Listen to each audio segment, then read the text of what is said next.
I won't share personal information with a fake mother. An unbelievable line escaped my son's wife's lips, leaving me speechless. Even when I asked, "Won't you regret this?" she replied mockingly, "No way." Well, there's nothing I can do. I'm not a weak woman who cowers at words. You've crossed the line, and you shouldn't have, I retorted firmly. My name is Maria, and I'm about to turn 60. I lost my husband and raised 2 children with all my might. Fortunately, my lifelong love for Japanese culture led me to pursue calligraphy. Becoming a licensed instructor in Japan allowed me to support my family with my beloved art. Life is unpredictable, so the 3 of us lived in a modest apartment, practiced frugal living, and saved money every month. My oldest son, Simon, was an easy child when young, but as he grew older, I noticed his emotional fragility. Unlike her brother, my daughter Liddy grew into a spirited, lively girl. She worked diligently, earned her tuition through part-time jobs, graduated from college, landed her dream job, and works enthusiastically. Simon, at 35, remained indecisive and unmarried. I refrained from pressuring him about marriage, understanding that being single is not uncommon these days and not necessarily a route to unhappiness. Then Simon brought home his girlfriend. My daughter and I were curious about her, but were taken aback. She was not at all what we expected. Of course, judgments shouldn't be based on appearances, but Gloriana appeared much larger than Simon's slender 132-pound frame. Before Simon could introduce her, Gloriana boldly declared, "He kept saying he wanted me to meet his mom, so here I am." Usually one would be nervous meeting their partner's parents, but Gloriana remained unfazed. It's common courtesy to address parents respectfully, even if you usually use nicknames. Was I just being old-fashioned? I served tea and cake, and Gloriana devoured the strawberry shortcake in seconds, downed her tea, and demanded more. After some small talk, my daughter asked, "What do you do for a living?" Gloriana replied, "Call me sister. I'm not working right now. I had a senior colleague who annoyed me, so I choked him from behind and got fired."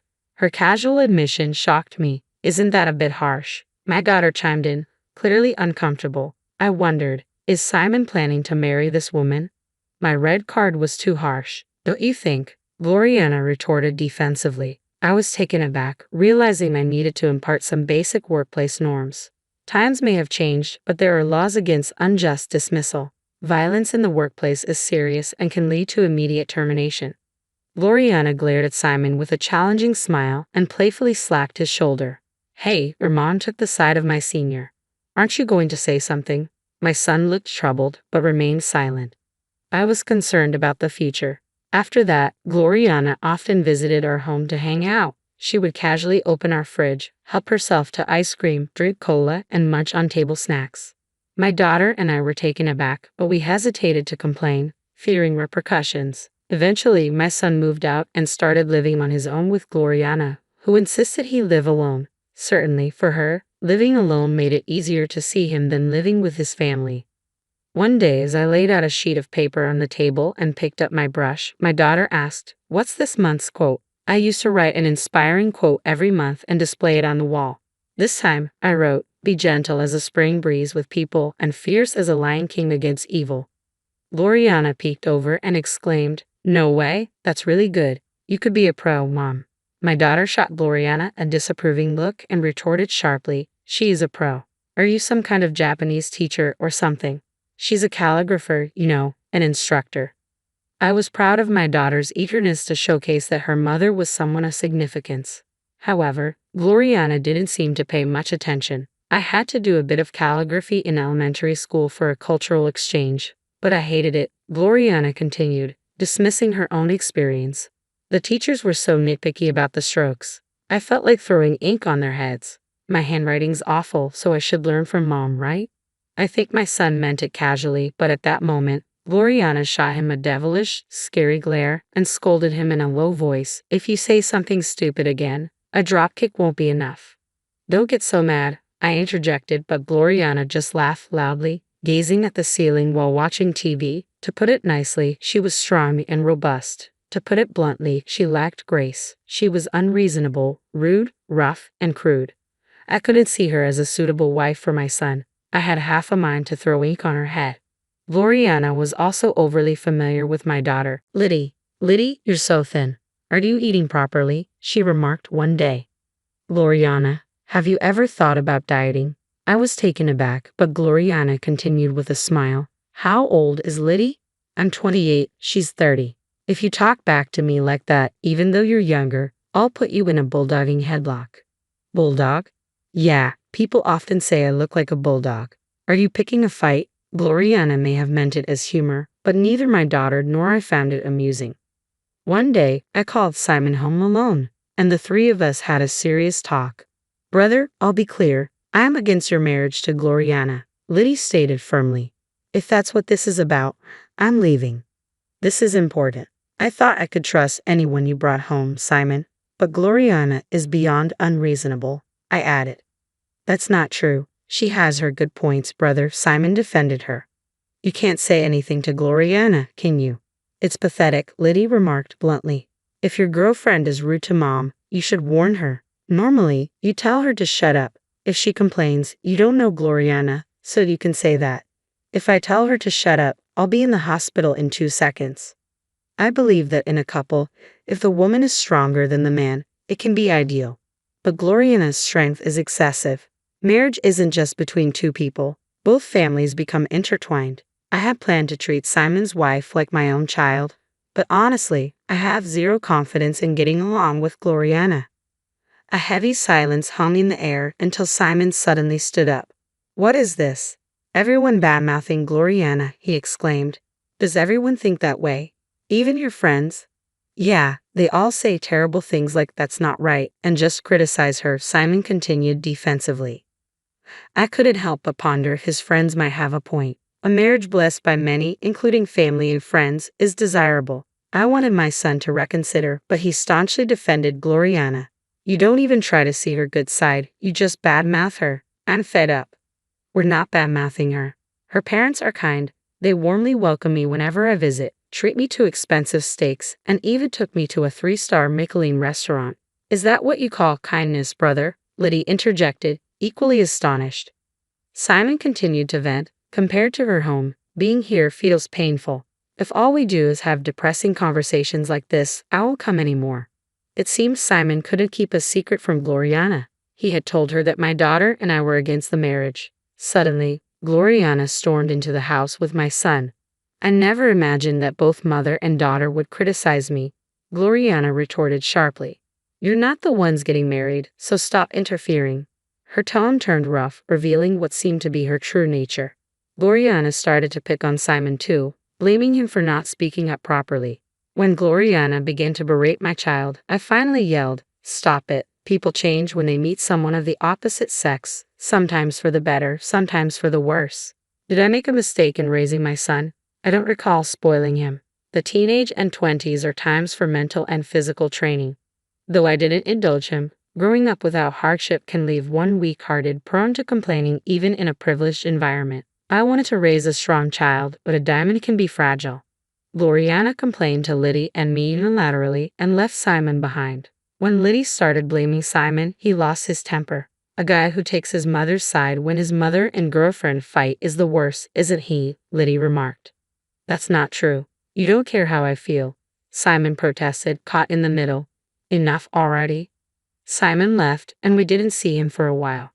Then one day, something unexpected happened. A postcard arrived in the mailbox. It was printed with "We got married," and there was a photo of Simon and Gloriana smiling arm in arm. I realized they must have had a private ceremony and decided to send a congratulatory card. As a parent, I noticed the postcard strangely didn't include their new address. When I called my son Simon, I learned they hadn't simply held a private ceremony. "We had a grand wedding," Simon told me, "with Gloriana's parents, relatives, friends, my friends, and colleagues." Weakness overtook me, and my knees trembled. "Do you realize what you've done?" I asked, trying to hold back my emotions. "If you're going to lecture me, I'll hang up," Simon warned. "But I'll tell you, we held the ceremony without inviting any relatives from the groom's side." I couldn't help but picture my relatives and feel a deep sadness. "I can't explain why we didn't invite them to Simon's wedding," I admitted, "and now I can't face them anymore." Did Gloriana's parents object, thinking it was too much? I questioned, frustrated with the situation. An unreasonable child from unreasonable parents. Something inside me began to crumble. Then Gloriana grabbed the phone. Put your hand on your chest and think hard about why you weren't invited to the wedding, she instructed. But I'll accept the card. I want to bring wedding and moving gifts to your new home. Please tell me the address. Then, unexpectedly, an unbelievable line came from Gloriana's mouth. I won't give personal information to a fake mother. I was left speechless, my mind reeling. Even when I asked, "Are you sure you won't regret this?" she mocked me. No way. Well then, it can't be helped. I'm not a weak woman who will cower at being spoken to like this. Put my son on. If you're going to lecture, forget it. Put my son on now, I demanded loudly. Gloriana yelled back, don't act tough on the phone. If you yell again, I'll headbutt you. Hello, I finally managed, trying to keep my voice steady. I have something important to talk about. Please come home. I don't want to hear anything depressing. I'm here to give you a congratulatory card, I said to my son, feeling a deep sense of pity. Simon might get upset and leave if he has to face Liddy's rapid-fire words, I thought to myself, deciding to talk to him alone. I wanted Simon and Liddy to grow into strong-minded people, so I didn't indulge them or allow selfishness during their teenage and 20s, I explained. Enough with the old stories. Where's the gift? Simon interjected eagerly, changing the subject to money. Since your father worked hard, I managed to save most of the money I earned from calligraphy. Simon's eyes lit up as the conversation turned to money. I lived frugally and saved, planning to surprise you with a substantial sum when you got married, I continued. Simon's smile widened and he leaned forward. I saved $100,000 for you. My son's eyes widened in surprise. $100,000, he exclaimed with joy. But you did something unthinkable by holding a wedding without informing your real mother. In my view, that's something that should never happen, I said firmly. So, you're no longer my son, you're a stranger. It would be inappropriate to give such a large gift to a stranger, I declined. My son stood frozen, mouth open in shock for a few seconds, then burst into tears. What are you talking about, stranger? Give me the $100,000. My only child is my daughter, Liddy. Please leave, I said firmly, trying to hold back my emotions. Wait, Gloriana interrupted. She didn't want to invite you. You should only care about your new family. My firm tone and cold attitude left Simon flustered. The conversation is over. Please leave. Stop talking like that. Are you saying you're cutting ties between parent and child? Simon cried out in desperation. Holding a wedding without telling me means you've already cut those ties, doesn't it? No, I pleaded. No matter what, my husband said I wouldn't forgive him. It's always been like this. You always favored her. Simon ran out of the house in tears, screaming as I had feared. I moved from the apartment to a newly built house and enjoyed a peaceful life with Liddy, free from stress. However, one day when I returned from shopping, Simon was standing in front of the house. I'm surprised. Moving to such a nice house. It looks solid and earthquake resistant, he remarked casually. Did you follow me? I asked, taken aback. Please stop with the formalities. Give me the $100,000. It's not fair to favor only your sister, Simon demanded. I have nothing to say to a stranger like you. Please leave, I replied firmly. At that moment, Liddy arrived home. Brother, you brought this upon yourself. Reflect on it a little, not that I'll forgive you even if you do, she added coldly. You plan to take $200,000, including my share? You're 35 and still expecting money from your parents. Don't you get it? Liddy's words were harsh. I intervened, fearing Simon might explode.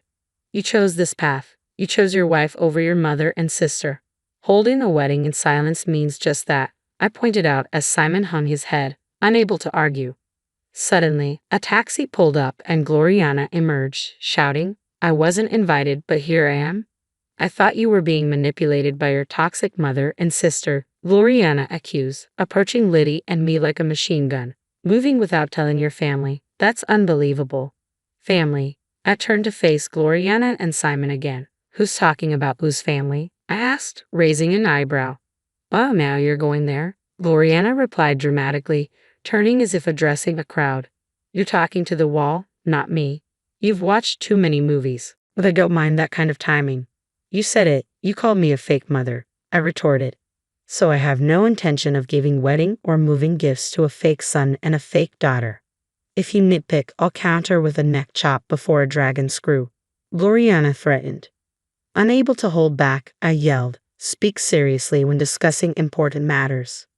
"I warned you about yelling, or are you less intelligent than a crow?" Gloriana shot back. "I'll call the police," I declared. The mention of the police seemed to unsettle Gloriana, but she persisted nonetheless. "We'll take the $100,000. With that, Simon and Gloriana left. I was disappointed, not by their desire for the money, but by their lack of concern for family ties. In dramas, mothers often give in to emotion and hand over money to their children, but that would never benefit my son. If one strays from the right path, family should help. But if the entitled mindset isn't corrected, the same mistakes will be repeated. I was resolved not to give them a single dollar. I aimed to treat good citizens with the gentleness and freshness of a spring breeze, but against evil, a spring breeze won't protect those dear to me from enemies. I must face them like a lion. My policy is to respond sincerely to sincere people, but to respond with strength to arrogant ones. The boomerang effect is scary. Given her attitude, Gloriana may have hurt many people in her life. Simon informed me that Gloriana's parents seemed to be on the brink of divorce, but he added, "It's none of our business." Gloriana's father, who seems to be my age, had an affair with a woman 20 years younger, a female employee with whom he had an inappropriate relationship for years. It seems his wife found out. During a marital fight, Gloriana and her father argued, and he ended up in the hospital after she struck him. I was surprised. Simon's previous words were not a metaphor. She really did hit him. One night, Simon came crying to me. "Please, I apologize for everything so far. Please help me." Despite it being night, Simon raised his voice. "Family helps each other when in trouble, right? Your voice is loud. It's a nuisance to the neighbors," I reminded him. Sure enough, a neighbor was looking out the window. Reluctantly, I let Simon in. Simon continued, "Gloriana and my father were arguing, and when my father slapped Gloriana, she unbelievably countered with a German suplex." "A German? You wouldn't think Gloriana could do such a vivid bridge with that body," I remarked, surprised. Liddy slammed the table angrily. "Speak seriously when you're asking for something serious. I'm not joking." I could see Simon was flustered. I don't know much about wrestling, so I don't know what a German suplex is, but I understood that Simon was confused.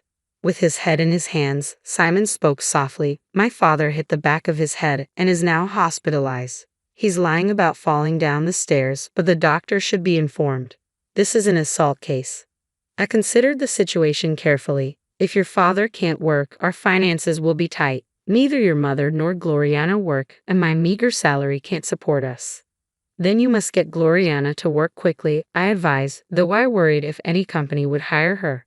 Despite the sarcasm towards Gloriana, Simon didn't get angry. Instead, he bowed his head. "Mom, I don't need $100,000. Just give me $10,000, please," Simon pleaded. "It's impossible," I answered without hesitation. "Understood. I'll bring Gloriana, and she'll apologize." Simon insisted. "That won't happen. I'll make her apologize," I replied, feeling my parental instincts wavering. The next day, Simon returned with Gloriana. Gloriana, with an air of solemnity, lowered her head and said, "Please forgive my rudeness until now." "Lies, did you think you were being rude for a moment?" Liddy retorted. Gloriana glared at her briefly before hanging her head again, pleading, "Please help our family. I beg you." "I refuse," I answered firmly, watching Simon's face pale. "Mom," Simon started, but before Gloriana could kneel, I interjected, "It's useless to grovel on the floor." Ignoring Gloriana's humiliated tremor, I continued, "When dealing with someone who's lived for 60 years, it's important not to underestimate them, without knowing the hardships they've faced." Gloriana looked up at me, and I smiled wryly. "Did I seem like just a gentle calligraphy teacher to you? Even if you claim to be a mafia woman, I will be intimidated." "A mafia woman? What a lack of imagination," I remarked. "It's not about that. I'm patient, but once I decide not to forgive, I can be utterly cold-hearted. Understand? Isn't family supposed to help each other in times of trouble?" Liddy added, her disbelief evident. "Gloriana, you've crossed the line. You shouldn't have. Please leave." I insisted firmly. Realizing she wouldn't be forgiven, Gloriana turned her frustration towards Simon. "It's your fault for having zero persuasiveness and credibility. It's your fault for not being patient. You promised to endure whatever was said, Liddy chimed in sharply. Take it outside. You're unbearable, Gloriana snapped, storming out. Cold-hearted sister, you should have given her a pile driver on the concrete, not on the carpet. Feeling threatened, Simon ran after Gloriana, and I didn't stop them. Despite hearing my son's screams from outside, I ignored them. Eventually, Simon divorced Gloriana, and Gloriana's parents also divorced, a family torn apart. My heart ached. If I laughed at others' tragedies, I wouldn't escape the boomerang effect. Simon visited the house again, but I spoke to him at the entrance and didn't let him in. This is hard to say, but can I live here with you? Simon asked. It's impossible, I responded immediately, knowing that indulging him now would be meaningless. After that, I heard nothing from Simon. Days passed like a storm, but now both Liddy and I enjoyed clear skies every day. One day, Liddy mentioned she would bring her current boyfriend over. I felt a pang of anxiety. If her boyfriend turned out to be another rude and unreasonable man, I would feel it was fate. However, the young man my daughter brought was sensible and decent, and I breathed a sigh of relief. Hi, I'm Patricia. I live in a small space attached to my in-laws' house with my husband Willie. While I stay in this small area alone, Willie lives in the main house with his parents. Willie's grandfather originally built this small space as a personal getaway, but I've turned it into a cozy living area, about the size of a regular room. Before this, I lived in a regular apartment for the first 4 years of our marriage. Willie's parents, who were very close to him, suddenly wanted him to move back in with them. Seeing how much they wanted him there and how emotional they were, Willie felt he should go back. This took me by surprise and made me feel a bit overwhelmed. Willie and I met at work, where he started as my junior. We dated for 4 years while he was living with his parents, which made him miss home a lot. Even though he had his own place after we got married, his upbringing, where he was very pampered and didn't do much around the house, made him want to return to the comfort of his parents' home. When I suggested that we share the household chores, Willie seemed unsure and admitted he had never really done them before. I hoped we could split the chores equally, but Willie never really wanted to help. Every time I tried to involve him, he would act interested for a short time, then quickly lose interest and say, "This isn't for me, Patricia. You're better at it. You should just keep doing it." We both worked full-time, but since I had a higher position at work, I felt a stronger need to split the chores. Trying to get Willie to help often ended up being more tiring than just doing everything myself. Eventually, I found it easier to handle all the tasks on my own. Things began to shift when I started working from home. Willie was surprised to see me at home every day and seemed to adjust to this change. However, over time, it became clear that he didn't fully understand what working from home really meant. A few years into working from home, Willie's parents suddenly visited us and said they wanted to live closer to him. Seeing their emotional reaction made me feel alone and unsure about what to do. To support Willie's wish to be near his parents, we decided to move into their house. Throughout our relationship, Willie had always chosen places close to his parents, whether it was for renting an apartment or picking a job for me. Since I was working remotely, where we lived wasn't as important, but Willie's choices often meant we had to move and sometimes even leave our jobs. When we moved into his parents' home, Willie's mother thanked me, saying, "Thank you for taking care of Willie all this time. From now on, I will take good care of him, Patricia. You handle everything else." At first, I thought this meant I'd be free from taking care of Willie, but I soon realized her real plan. She started taking care of Willie's specific needs, making special meals for him, washing and ironing only his clothes, keeping his shoes and belongings clean, and buying things just for him. Meanwhile, all the other household chores, like cooking and laundry for everyone else, became my responsibility. Even though I was working full-time, I ended up handling not just our daily chores, but also keeping the larger family home clean. This new setup made me feel unhappy and overwhelmed. While Willie and his parents seemed happy, I felt like my responsibilities had only increased. One day while cleaning, my father-in-law approached me with an awkward request. He asked, "Patricia, could you help with some money?" I was confused, so I asked him to explain. He said he found it hard to ask Willie for money, adding Willie has worked hard, and it's tough to ask him for financial help. This made the situation even more complicated, showing how unevenly chores and financial responsibilities were divided. Willie and I had previously agreed to share expenses like rent and other costs. However, when we went shopping, Willie often convinced me to pay for various things, including extras like alcohol, clothes, and accessories. When I was hesitant, he would act immaturely and accuse me of being stingy. Despite our financial disagreements, I found some comfort in the fact that Willie usually left me alone with my daily routine. However, things changed when we moved into his parents' house. Unlike Willie, his mother constantly disrupted my work from home. She often insisted that I focus on household chores rather than my job, and would even come into my room and pull on my clothes, making it hard for me to concentrate. Feeling frustrated, I talked to Willie about it, expecting him to side with his mother. To my surprise, he listened and promised to talk to her about the interruptions. I hoped we could find a solution that worked for both of us. However, Willie's idea of a solution was quite different from mine. He suggested moving me to the annex, a separate part of their property, which felt more like creating a greater distance rather than resolving the issue. One day, I jokingly asked Willie if I could demolish the annex and build a new house there. To my surprise, he casually replied, "You can even demolish it and build a new house if you want." This offhand comment opened up new possibilities for our living situation, hinting at more independence than I had expected. Taking Willie's casual comment to heart, I started remodeling the annex to make it my own. I cleaned, renovated, and changed the wallpaper, putting a lot of effort into making the space comfortable for myself. However, I noticed that Willie never came to check on the progress.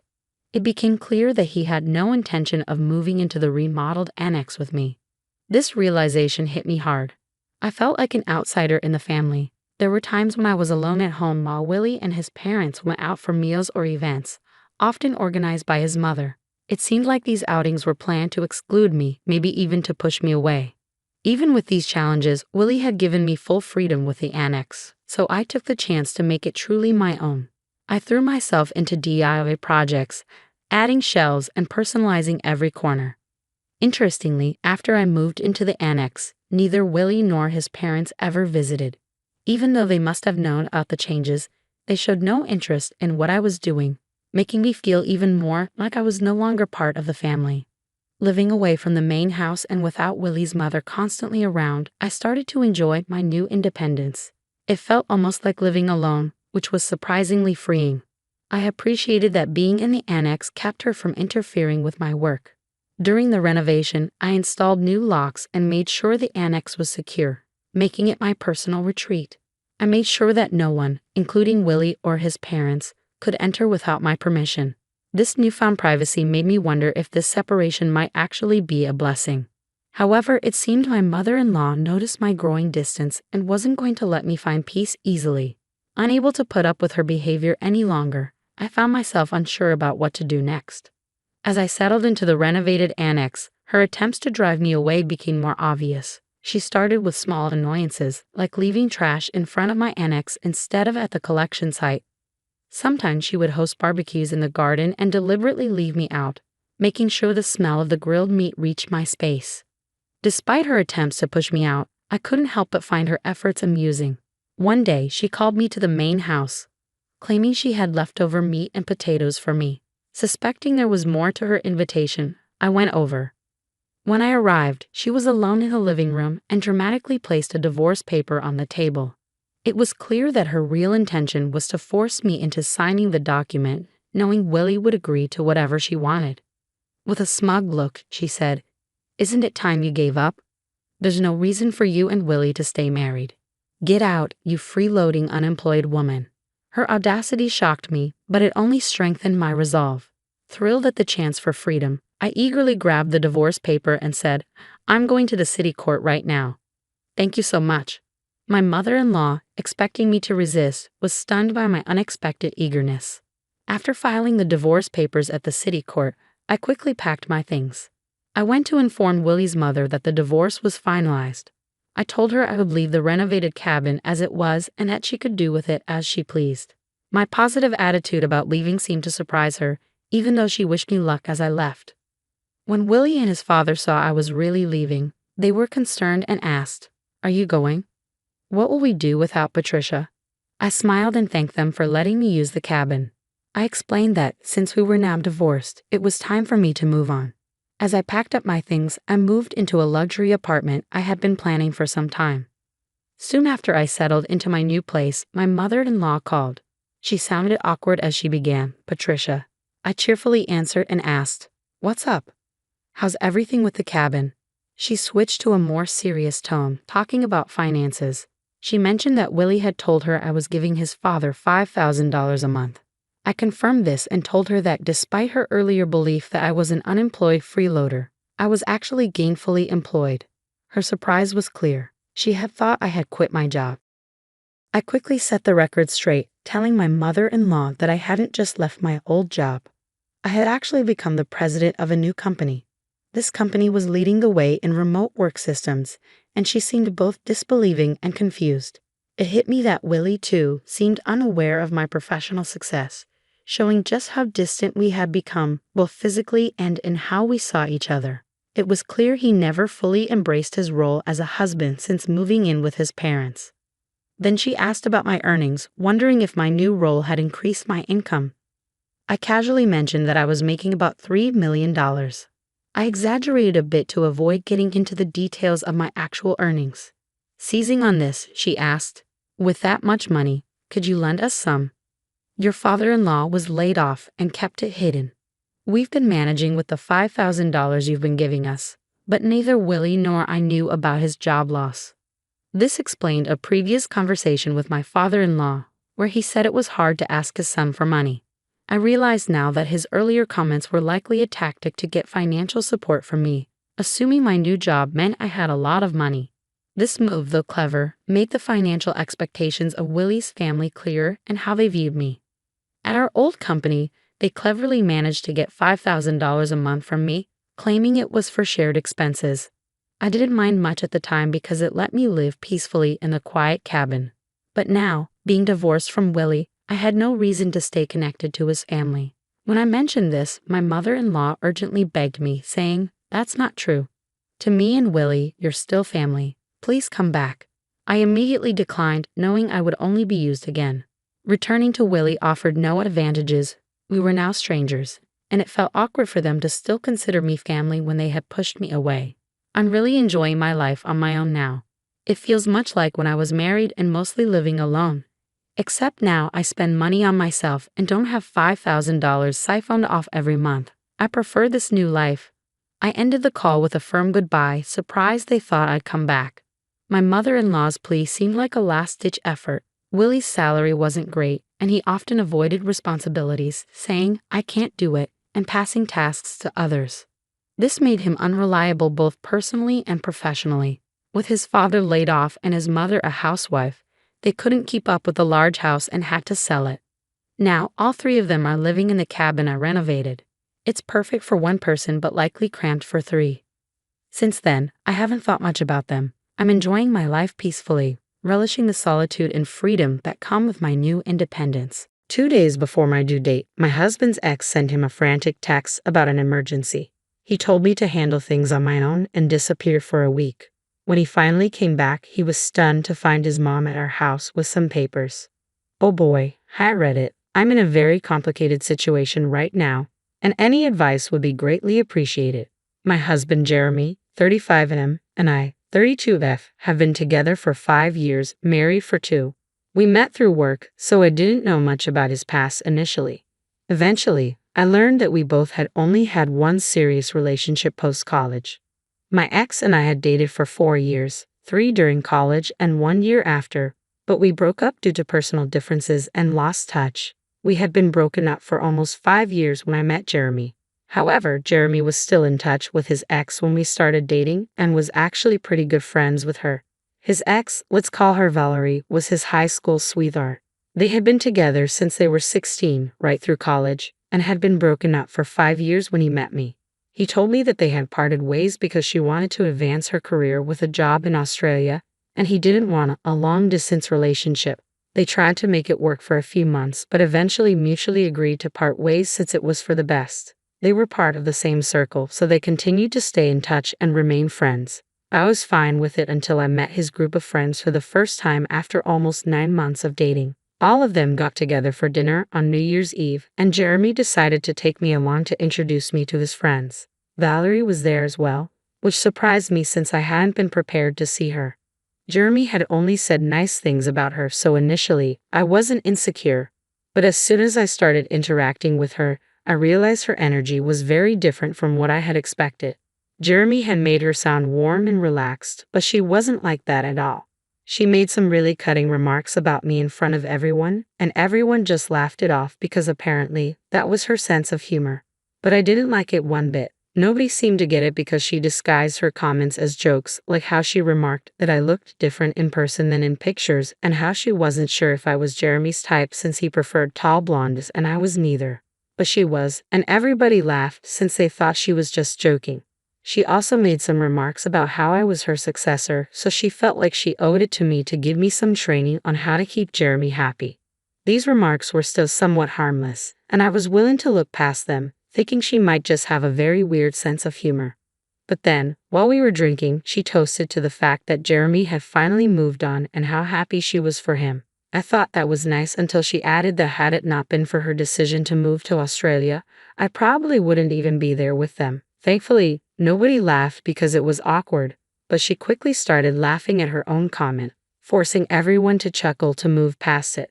It wasn't lost on me that she was still possessive about Jeremy. Once we got back home, I told him I didn't want her speaking to me again if he wanted to be with me. I told him I was uncomfortable with his friendship with her since she was clearly not over him and had been rude to me the entire evening. I had put up with her respectfully once, but I wasn't going to do it again. I was very clear about my boundaries because even in my earlier relationships, I had to deal with similar issues. Thankfully, Jeremy seemed to understand where I was coming from. He told me he also found her behavior strange and decided he would cut her out of his life because he didn't want her causing issues in our relationship. After that incident, I never heard him mention Valerie or speak to her again. He told me he had blocked her, so I was content with that explanation. I met his friends several times after that, and they never brought up Valerie with me, probably because Jeremy had told them I didn't like her. Things had been going smoothly until last week. I was pregnant, and last Sunday was my due date.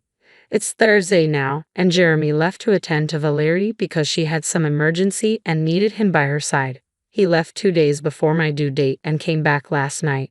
We had a massive argument about it because I had assumed he had blocked Valerie and wasn't in touch with her. He told me he had indeed blocked her, but she had used a different number to contact him and was pretty desperate. Apparently, she had been diagnosed with stage 2 brain cancer and really needed someone to be there for her. I was furious with him. How could he leave me alone when I was so heavily pregnant? I understood that it was difficult for him to accept that someone he used to be close to might not make it, but it wasn't as if she was going to pass away immediately. He could have gone the next day after being there for me during the labor and seeing his child born, but as soon as he got the news, he had to leave immediately. I tried to explain how ridiculous it was for him to even consider leaving me in this condition, but he insisted he'd be back before I went into labor, saying due dates aren't accurate and I might still have another week. He told me to just deal with it until he returned, then left for the airport without even finishing our conversation. He knew I didn't have my family here. My parents lived in Ua, and I was completely relying on him. After he left for the airport, I tried calling him several times, but his phone was switched off. Desperate and upset, I called my mother-in-law, who had always been nice to me. Through tears, I explained the situation, and she came right over, trying to call him as well. But of course, his phone remained off. She comforted me and stayed with me all day because I was extremely upset and kept crying, with the pregnancy hormones amplifying my emotions. We couldn't reach Jeremy until the next day, and even then, he didn't answer our calls. He only sent us both a text saying he would be back soon, hopefully before the baby was born. He apologized and said he would accept any punishment I deemed fit when he returned. But for now, he had to be there for an old friend who had no family in Australia and whose parents couldn't fly out due to her father's illness. She was counting on him to help her process this news, and he just had to be there. His explanation did nothing to calm me and only made me angrier. He thought it was more important to be there for an old friend than for his pregnant wife. A cancer diagnosis is serious, but what could he do about it? Cure her instantly? No, he should have stayed with me. My mother-in-law agreed and asked me bluntly if I wanted to leave him. Without much thought, I said yes. She spoke to her lawyer and had him draw up divorce papers and an agreement to terminate Jeremy's parental rights. She told me that if he came back before the due date, I could decide whether to file for divorce or talk to him first. If he didn't make it back in time, it would be clear what I had to do. Having raised Jeremy as a single parent, she understood the struggle and was determined to ensure I wouldn't go through the same thing. She promised Jeremy would pay child support, unlike his father, who abandoned them. She stayed with me throughout the week, offering support. For the next few days, neither of us contacted Jeremy. On Monday, I went into labor. My mother-in-law tried calling Jeremy to let him know, but he didn't pick up. She decided not to text him because there was no point. Fortunately, my parents had flown in the day before, so they were there for me. Still, I felt Jeremy's absence acutely. I made up my mind that no matter what happened when he came back, I would never see him the same way again. 3 hours after giving birth, I filled out the paperwork for the divorce and told the lawyer to file it on my behalf. One of my friends had advised me that if I wanted to be happy and be a good mother to my child, I had to take care of myself first. I couldn't do that with a man who prioritized his obligations to Valerie over me. After our daughter was born, I didn't even call Jeremy. My mother-in-law, my parents, and I stayed at home together. My parents were supposed to leave tomorrow, so it would just be me and my mother-in-law. I told them all about my decision to leave him because he hadn't tried to contact me despite promising to be back before the due date. He had spent a week with Valerie instead. Last night, Jeremy came home late. I'd opened the door and he hugged me, but I shook him off and said I wanted nothing to do with him. Hearing the doorbell and the commotion, my mother-in-law walked into the room with the papers and threw them in his face. She demanded he leave immediately. She didn't care where he spent the night. She wanted him out of the house because I needed peace and quiet after giving birth. She also told him I had already filled out the divorce paperwork and needed him to complete the paperwork to terminate his parental rights. Jeremy was shocked and speechless for a few minutes. I left the room because I was still weak and needed to recover.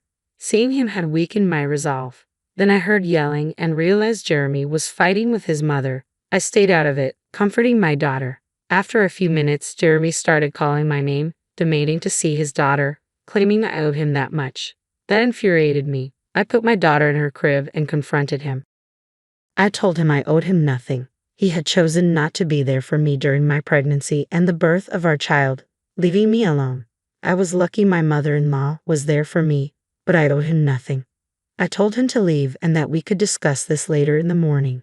He left with tears in his eyes, trying to talk to me one last time, but I told him to go. We were tired and went to sleep. This morning he showed up again. I finally told him it was over. It had been over the moment he left to be with Valerie. There was nothing he could say to change my mind. My mother-in-law was in the room, but I told her I wanted to have this conversation with him myself. Jeremy started crying and begging. My mother-in-law had to leave the house with the baby so our daughter wouldn't hear him. He kept insisting he had only gone because Valerie begged him, claiming she was on her deathbed. He said he stayed because she was alone and needed comfort, and it was purely platonic. But I wasn't there, so I didn't know what had happened. I told him it didn't matter anymore and I wanted him to leave. Then he pleaded, saying even if I divorced him, it was too harsh to take away his chance of being a father. He wanted me to reconsider or he would fight for custody.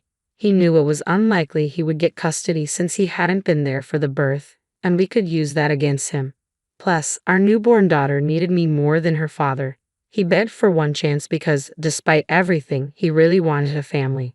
Eventually, Jeremy did leave but asked me to think it over. Now, I'm not so sure what to do. This is a huge decision involving people's lives, so I want to be certain before moving forward. Am I the asshole for divorcing my husband and asking him to terminate his parental rights over our daughter because he skipped her birth to be with his ex, who claimed to be on her deathbed? Update: I've made up my mind and am going through with the divorce. I'm still contemplating whether I want full custody or not. Jeremy has shown up at the house every day to apologize and literally beg for forgiveness. It's getting harder to turn him away, but I know I have to. Thankfully, my mother-in-law has been incredibly supportive and is helping me take care of the baby. My parents had to fly back home, but my mother-in-law has moved in with me long-term to provide the help I need. I told her that even if I decide against giving Jeremy full or partial custody, she will always be welcome to visit her granddaughter.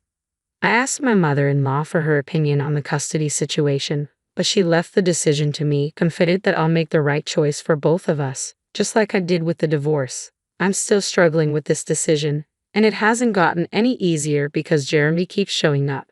Every time he comes, I feel like taking him back and forgiving him, but I can't, not after everything I've been through.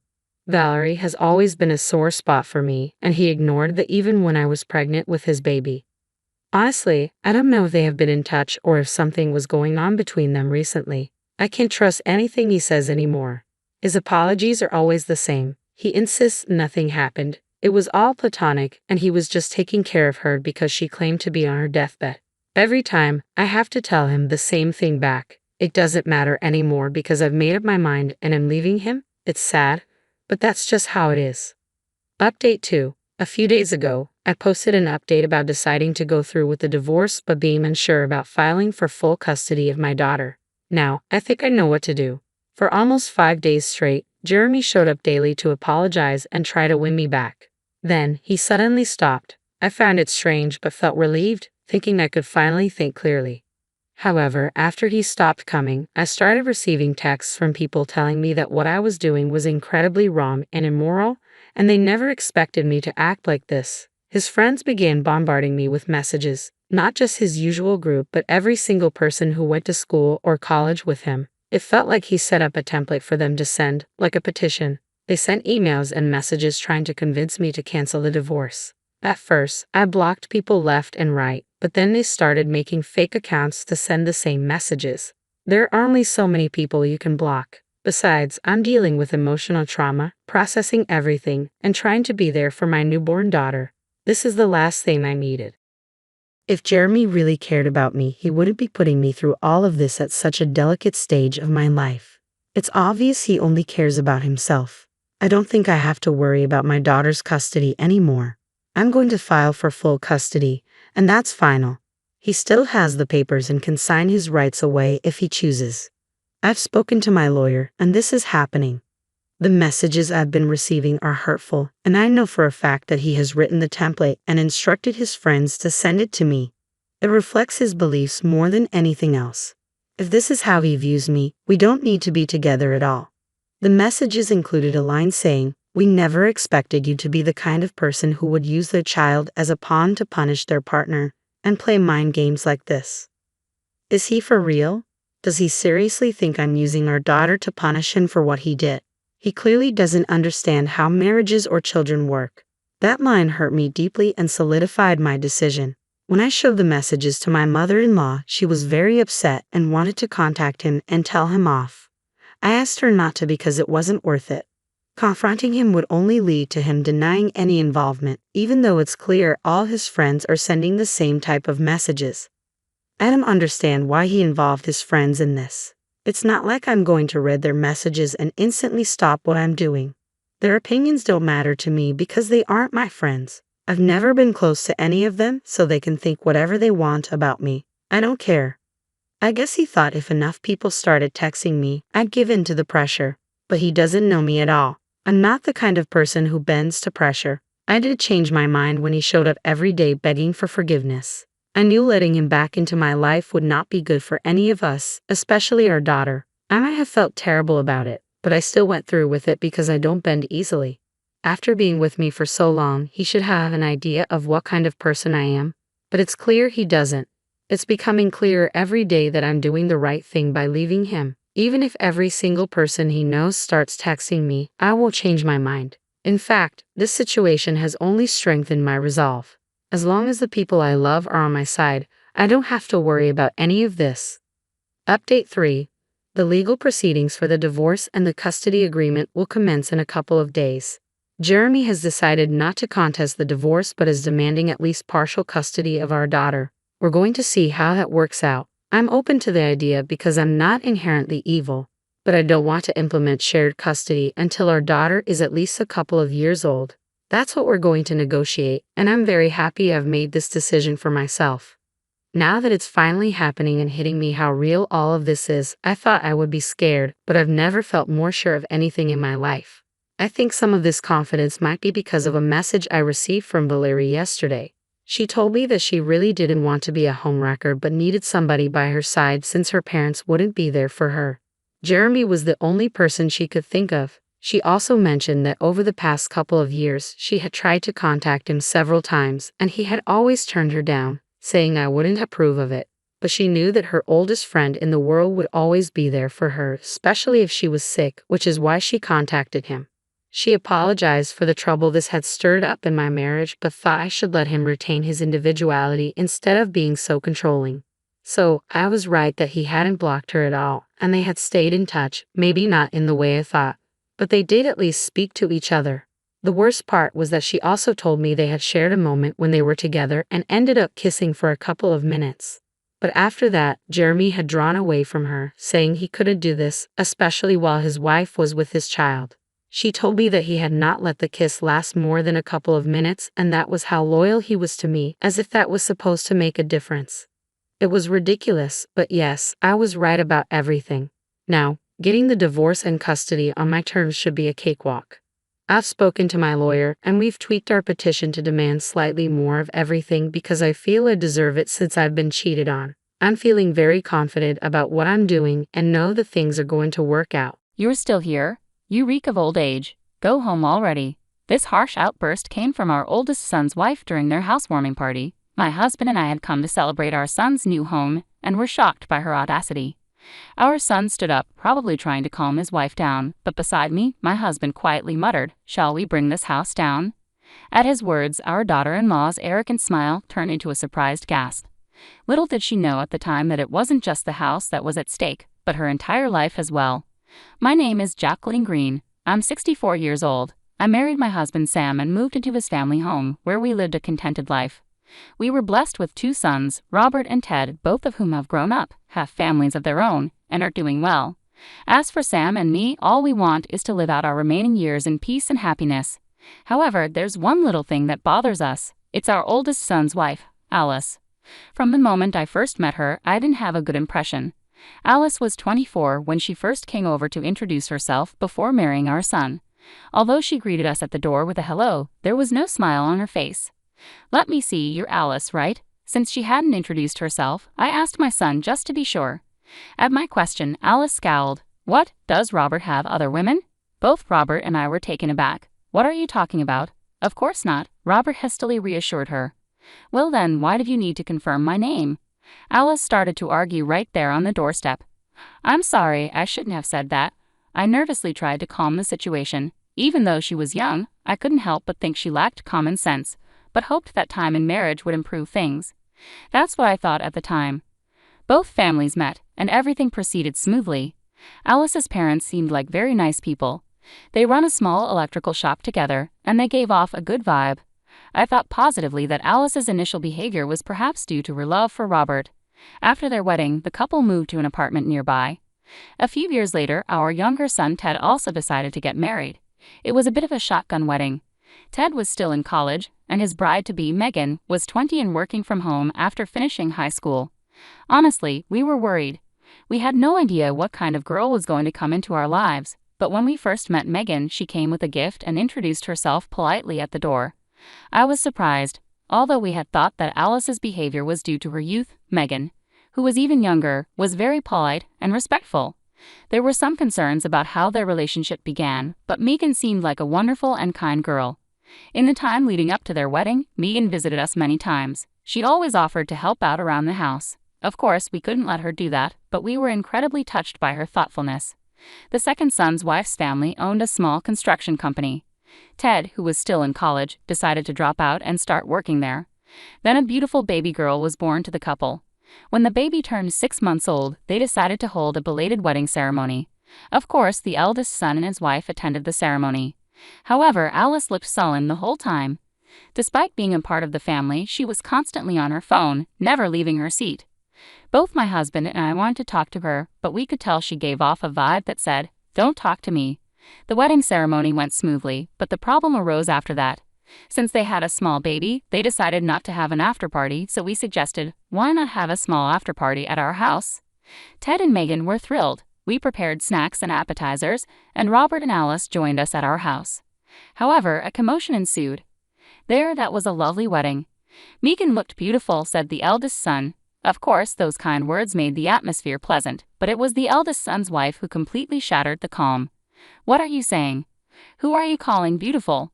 Are you cheating on me? She angrily confronted her husband.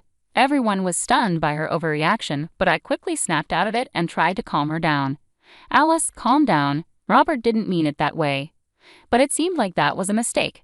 Now I became the target of her anger. Alice glared at me and shouted, "How did you raise him to be such a cheater? Isn't it your fault for raising him this way?" Then she lunged at me. "Alice, calm down. Alice, please stop. Enough is enough." The children and my husband stepped in to restrain Alice. I immediately told Megan to take the baby somewhere safe and asked her to leave the room. Looking at Alice, who was panting heavily from her outburst, I was sure she must dislike all of us. No, everyone involved with Robert. She sees only Robert. For better or worse, we decided it would be better for Robert's sake to distance ourselves from them, and so we have kept a minimal relationship with them up to now.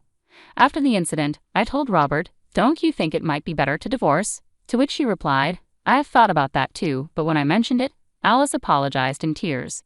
After receiving words of apology from her, both my husband and I decided to leave the matter to the two of them.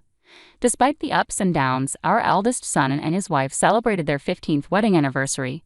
Since they didn't have children, we didn't have many opportunities to meet with our eldest son and his wife, but we figured it was better to go on without any confrontations causing issues. Both my husband and I thought the same. Then one day, our eldest son contacted us. He said that he had decided to start his own business, focusing on the development of a game he had been working on as a hobby. In other words, our eldest son was going to be the CDO. He said he didn't need a large office to develop his game, but he would hire a few employees and each of them would work from home. Because there would occasionally be a need for meetings, he told us he was planning to build a new house with a small meeting room and his own workspace. My husband and I were very happy to hear that our eldest son was turning his hobby into his career and looking toward the future. A few months later, a mansion was completed. We were invited to the housewarming party along with our second son's family. It had been several years since we last met our eldest son's wife, but she had become a fine adult. I thought there wouldn't be any problems like before. Thinking that, we brought our congratulations and visited our eldest son's home. "Hello, excuse us," I said as I rang the bell. My eldest son came out to greet us. He guided us inside the house, saying, "This is the conference room, this is the workspace, and this is the living area. It's properly locked." He led us to the living room while showing us around the house.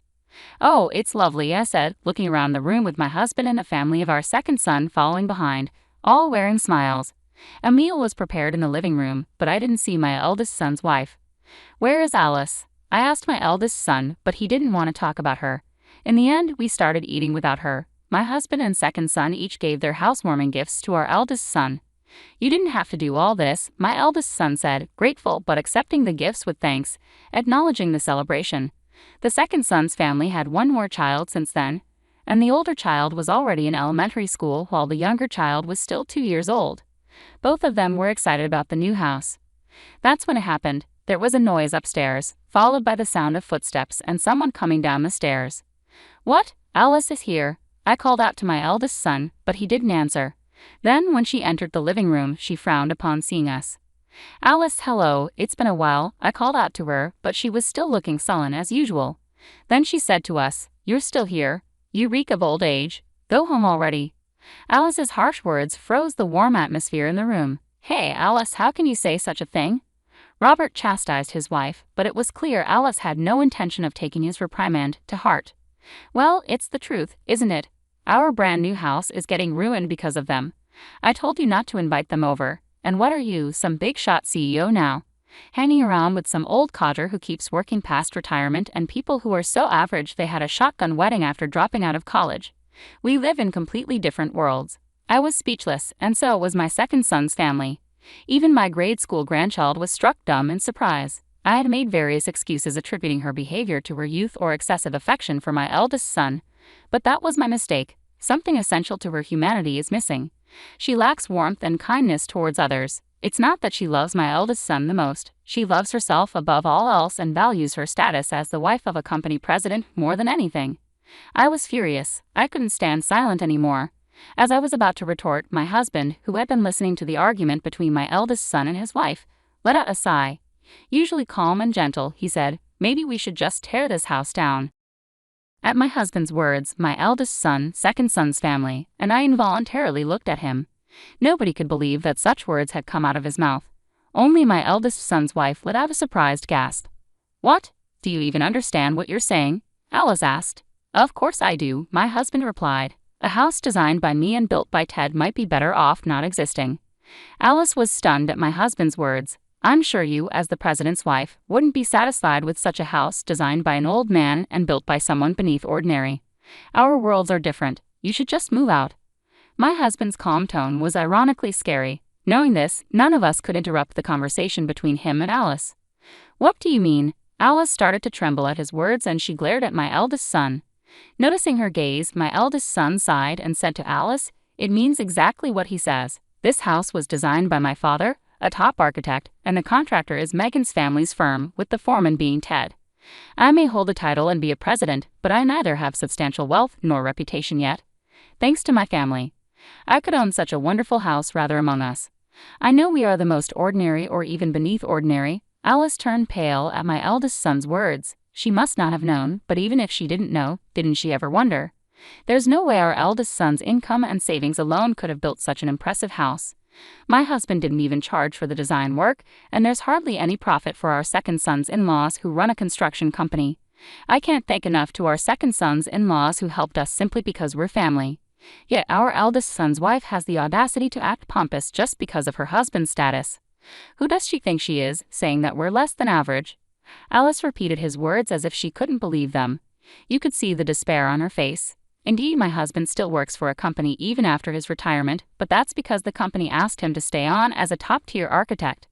Our second son is being groomed as the next boss at his wife's family business. He gets good treatment not just from his coworkers but also from the business partners that his wife's family has had relationships with for years. And even though he's not yet the president, he's working hard for the company. Yet in this group, Alice is at the bottom of the barrel. Our eldest son laughed, looking at his wife, whose face had turned blue as if she was about to cry at any moment. Our second son also started laughing involuntarily, but the atmosphere was anything but pleasant. Our second son's wife quickly picked up on the mood and took their child to a nearby dollar store. She's really good at reading the room and is very considerate. "Apologize to Dad and Mom properly if you understand." Our eldest son stopped laughing and yelled at his wife. "What? Am I really that bad? You're always on their side. It's only natural for a husband to side with his wife." Alice fought back. "Sure, that's right, but it's also a husband's job to point out when his wife is wrong. You're wrong. If you have a complaint, quit being my wife right now," our eldest son replied, truly angry. Seeing her husband so angry, Alice quickly changed her attitude and conspicuously knelt down. "I didn't know. You never told me," she said, acting like a tragic heroine. Then, as if intoxicated by her own performance, she turned to my husband and me and began to apologize. "I'm really sorry for the rude things I've said." We watched her act with a blank expression, not feeling a shred of sympathy. Her overly dramatic apology didn't touch our hearts at all, and it was too late to apologize anyway. We had no intention of accepting her superficial apology, just like last time. Seeing his wife in this state, our eldest son asked, "Dad, Mom, what do you think? Am I terrible? Am I doing something wrong?" My husband looked at me, realizing that I had something to say.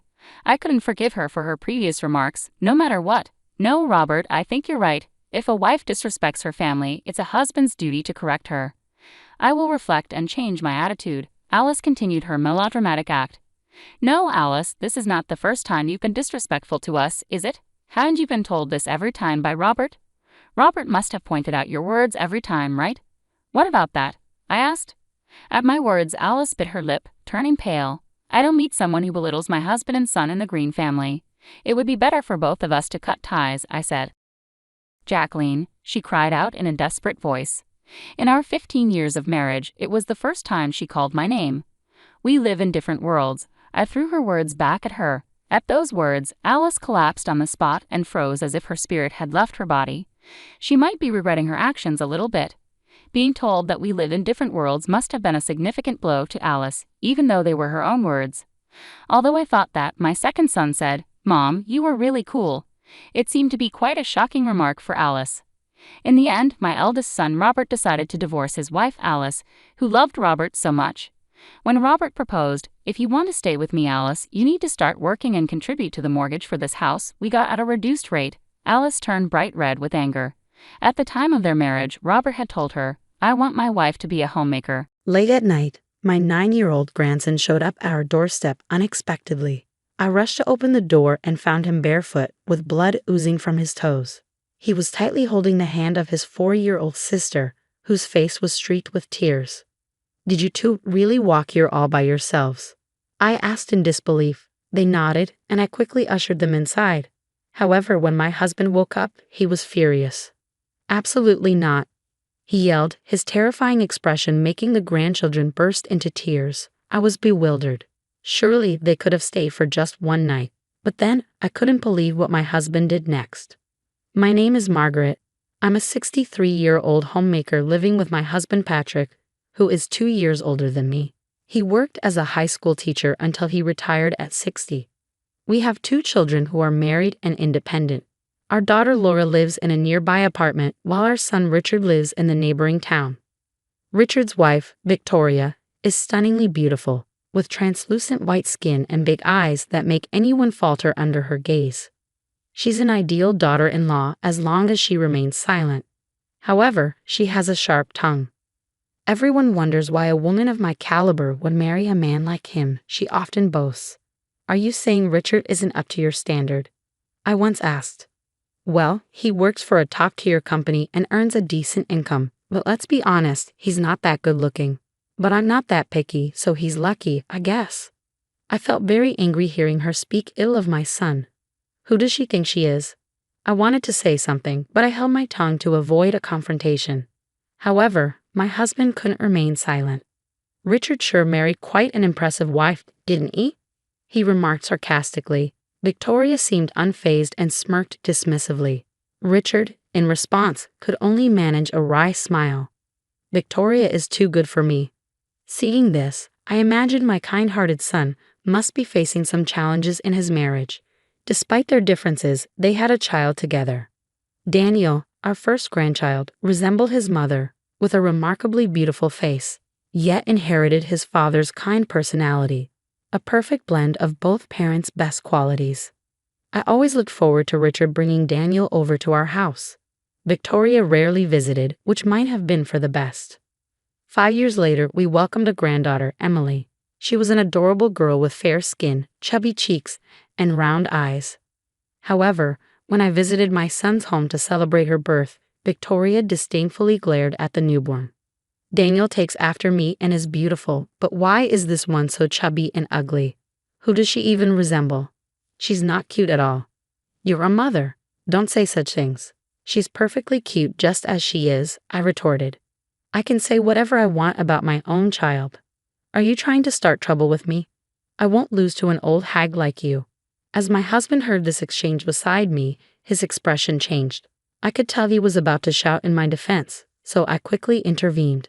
Instead, it was our son who raised his voice in anger. Victoria, enough. Mom and Dad came here to celebrate. There's a limit to how rude you can be. Oh, how unusual for you to stand up to me, she sneered, glaring sharply at Richard, as if ready to strike. I quickly relented. I'm sorry, Victoria. You've just given birth, and it's a stressful time. I shouldn't have said that. I apologize. Please forgive me. Humph, exactly. You shouldn't have said anything. You could have just sent a gift instead of coming all the way here, Victoria replied, her demeanor consistently lacking manners. I couldn't say anything further. Because of incidents like these, we grew distant. Despite this, Richard continued to bring Daniel and Emily over regularly, which made us happy. However, there were still some concerns on my mind. Daniel was bright and talkative, but Emily, even at ages 3 and 4, showed hardly any signs of speaking. Furthermore, her once fair skin had turned extremely dark from sunburn, and her hands were rough and dry. When I asked Richard about Emily's condition, he said, Victoria claims Emily loves playing in the garden. But the state of our granddaughter's skin was still extremely concerning. Then one day, our family was struck by tragedy. Richard suddenly passed away. He fell from the stairs of a pedestrian bridge during his commute. Though he was rushed to the hospital and received intensive treatment, he didn't make it. I was in such shock that I could hardly stand. Richard, you poor thing. It must have been painful, I murmured as tears streamed down my face. Daniel cried uncontrollably, shouting, Daddy. Daddy. What's wrong? Wake up, meanwhile. Emily stood expressionless, biting her lip. Victoria, without shedding a tear, continued to fiddle with her phone. Looking back, it was a peculiar scene, but at that moment, I was too overwhelmed with grief to notice anything else. My husband received Richard's old, worn-out bag from the paramedics, which had been found beneath the pedestrian bridge. It was the bag I had bought him when he first started working. He'd been saving and working hard for his family, and thinking about this made everything even harder to bear. The wake and funeral were mainly organized by our daughter's husband and were carried out smoothly. I spent the entire time in a daze at home. Then, the night after the funeral, the intercom rang. Wondering what was happening, I looked at the camera and saw Daniel's face, biting his lip. I hurriedly opened the door and let him in. Holding back his tears, Daniel managed to speak in a shaky voice. Mom told us to leave. Can we stay just for tonight? My grandson was barefoot, and blood was oozing from his toes. Did you two walk here all by yourselves? I asked, horrified. The grandchildren nodded, but it was a 10-minute drive from the neighboring town. While 9-year-old Daniel might manage the walk, Emily was only 4 years old. Besides, it was the middle of the night. They must have been terrified. As I let them into the living room, my husband awoke. I consulted my husband about Daniel's request to stay just for the night. Grandpa, we'll leave tomorrow. Please? Daniel pleaded. Absolutely not, my husband replied, his brow furrowed with worry. Upon seeing his stern expression, the grandchildren burst into tears, and I was wide-eyed with surprise. Can't we at least let them stay for one night? I began to plead, but then my husband hugged the children tightly, sobbing uncontrollably. Even during our son's funeral, he had held back tears.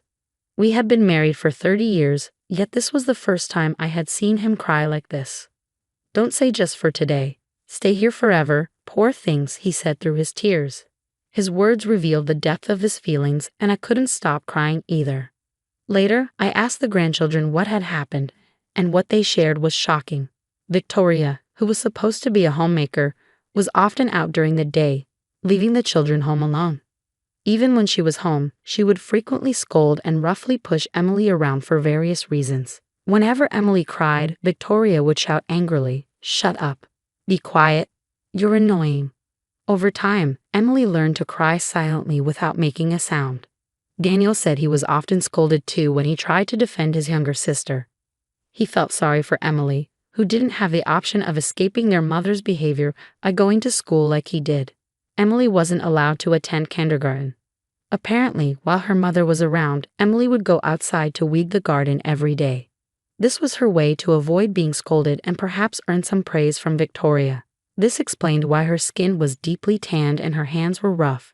Emily's inability to speak might stem from a fear of being scolded. Thinking about this filled me with a sense of helplessness. That evening, Victoria had apparently told them that guests were coming and ordered them to go outside. Daniel managed to put on his shoes, but Emily couldn't make it in time and was left barefoot. Victoria quickly locked the front door behind them. Daniel then put his shoes on Emily's feet and held her hand as they walked to our house to seek help. What a terrible thing to do, I said, shaking my head. Unbelievable.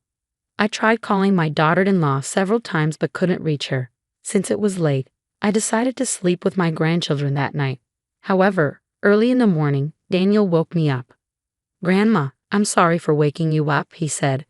Emily said she saw Dad in her dream. Huh? Did she? Yes. Dad told Emily to look inside the bag. I was taken aback by what he said, but looking at Daniel's serious expression, I started to wonder if there was something more to it. I woke up my husband and told him what Daniel had said. Still groggy, my husband was skeptical at first, but when he checked our son's bag, he exclaimed in surprise. "No way. This is outrageous. I can't forgive this." Filled with anger, we decided to take action. We quickly called our eldest daughter, Laura, who lives nearby, and asked her to come over to take care of the grandchildren. Meanwhile, my husband and I rushed to our son's house and rang the doorbell repeatedly, but no one answered. We continued to ring the doorbell persistently until my daughter-in-law finally appeared in her pajamas, looking disheveled with her collar open. "Geez, so noisy. Who the hell is it?" she snapped. At that moment, I caught a fleeting glimpse of a young man with brown hair crossing the back of the room, completely naked. I knew it. However, as soon as my daughter-in-law realized it was us, she widened her eyes and quickly shut the door. "It's so rude of you to come here suddenly. Go home," she shouted aggressively from behind the door. "We have something urgent to discuss. Please open the door," I insisted. "I can't open it right now," she replied. Reluctantly, I opened the door with the key. Inside my son's bag, I found shocking evidence. As I rummaged through it, the young man from earlier exclaimed, "Oh no, run." He hurriedly dressed and fled from the house. At the entrance, Victoria stood defiantly, glaring at me and my husband without a trace of remorse. "What the heck are you doing here? Are you already cheating on your husband the day after he passed away? Don't be ridiculous." "Oh, he's just a gas repairman," she said, trying to dismiss my accusation. "Huh, so gas repairmen these days work without clothes on," I replied sarcastically. Victoria noticed my sarcasm and clicked her tongue in annoyance. She may have a beautiful face, but her ugly character shows through in her expression. "Richard is gone now, and I'm done with you both. You have no right to say anything. Just leave." At that moment, my husband, his face flushed red with anger, deliberately asked her, "I can't see the grandchildren. Where are they?" He pretended to search around the house. Victoria seemed momentarily at a loss for words, but quickly started shouting angrily at me. "They went to a friend's house. What's wrong with that?" "Stop lying. Were you not worried when a 9-year-old and a 4-year-old were gone all night? Are you even a mother?" "Huh? How do you know about that?" "They walked all the way to our house late at night." As I told this to her, she looked puzzled and astonished, then shamelessly responded with a brazen attitude, "Our daughter isn't cute at all. And the son I raised lovingly rebels against me. I don't need those brats. You can take them, but give me money. I want $100,000. It's not much, right?" She truly was the worst kind of woman. I felt boiling anger at the thought that my son and grandchildren had suffered because of such a woman. "Too bad you can't spend money behind bars. I've recorded our entire conversation," I said, revealing my phone. "Huh, you're so naive. I'll be released soon enough just for being a little harsh with the children." "It's not just about the children. You do realize that taking someone's life is a serious crime, don't you? And there's evidence." Actually, Richard's diary was in the bag. From Victoria's frequent outings, he suspected she was having an affair. On top of that, there was a report from a detective Richard had hired to investigate. According to it, his wife was indeed cheating with a young man she had met at a pub, the same man who fled from the house. Additionally, the diary mentioned, "I've been feeling my life is in danger." It seems Richard had experienced several incidents where he narrowly avoided accidents, such as almost being hit by a car while walking or nearly being pushed onto train tracks while on a platform. He suspected his wife was targeting him and had taken precautions and was preparing for divorce. That might prove my affair, but it doesn't prove I killed Richard. It's just the ramblings of old people. The police have more important things to do. "Can you still say that after hearing this?" I argued. My husband appeared holding a surveillance camera he had found. The day before Richard passed away, he had installed a surveillance camera in the living room, as noted in his diary. Upon playing the recording, we heard a conversation between Victoria and the young man. "It went well this time. I pushed your husband hard down the stairs." "Thank you. Now we'll get a hefty life insurance payout." Victoria turned pale, her lips trembling uncontrollably. I had just said that as a joke. How far can you go with your lies? "I'll bring all the evidence to the police and request a reinvestigation. Your affair partner might spill everything about you during questioning." Oh, by the way, Laura mentioned something. The place where Richard fell is a busy pedestrian bridge, and many cars nowadays have cameras installed. Laura suggested spreading the word on social media to see if there were any witnesses. At that time, Victoria's eyes widened and she looked visibly shaken, placing a hand over her mouth. However, she quickly changed her tone and began to apologize. I'm sorry. I was threatened by that man. I'll give you half of the $100,000 life insurance payout if you overlook this." "Excuse me? You're not the beneficiary." "That can't be true. We made each other beneficiaries when we got married." I told her that, according to Richard's diary, the beneficiary had been changed from her to Daniel. Richard had set up a trust system that allowed his children to receive the benefits once they reached a certain age, regardless of their current age. "That's ridiculous. It was a plan to get a large sum of money. She collapsed on the spot, crying and screaming like a child, utterly miserable. We watched her coldly in silence. Afterward, both she and her lover were arrested. Taking someone's life is a serious crime, and they are unlikely to be free for a long time. Even if they were to leave prison, no one would want anything to do with them. Currently, my grandchildren live with me. In fact, my daughter and her husband also live with us, supporting us and lovingly caring for the two children as if they were their own. Emily, who used to be quiet, has started to open up and gradually began to talk more.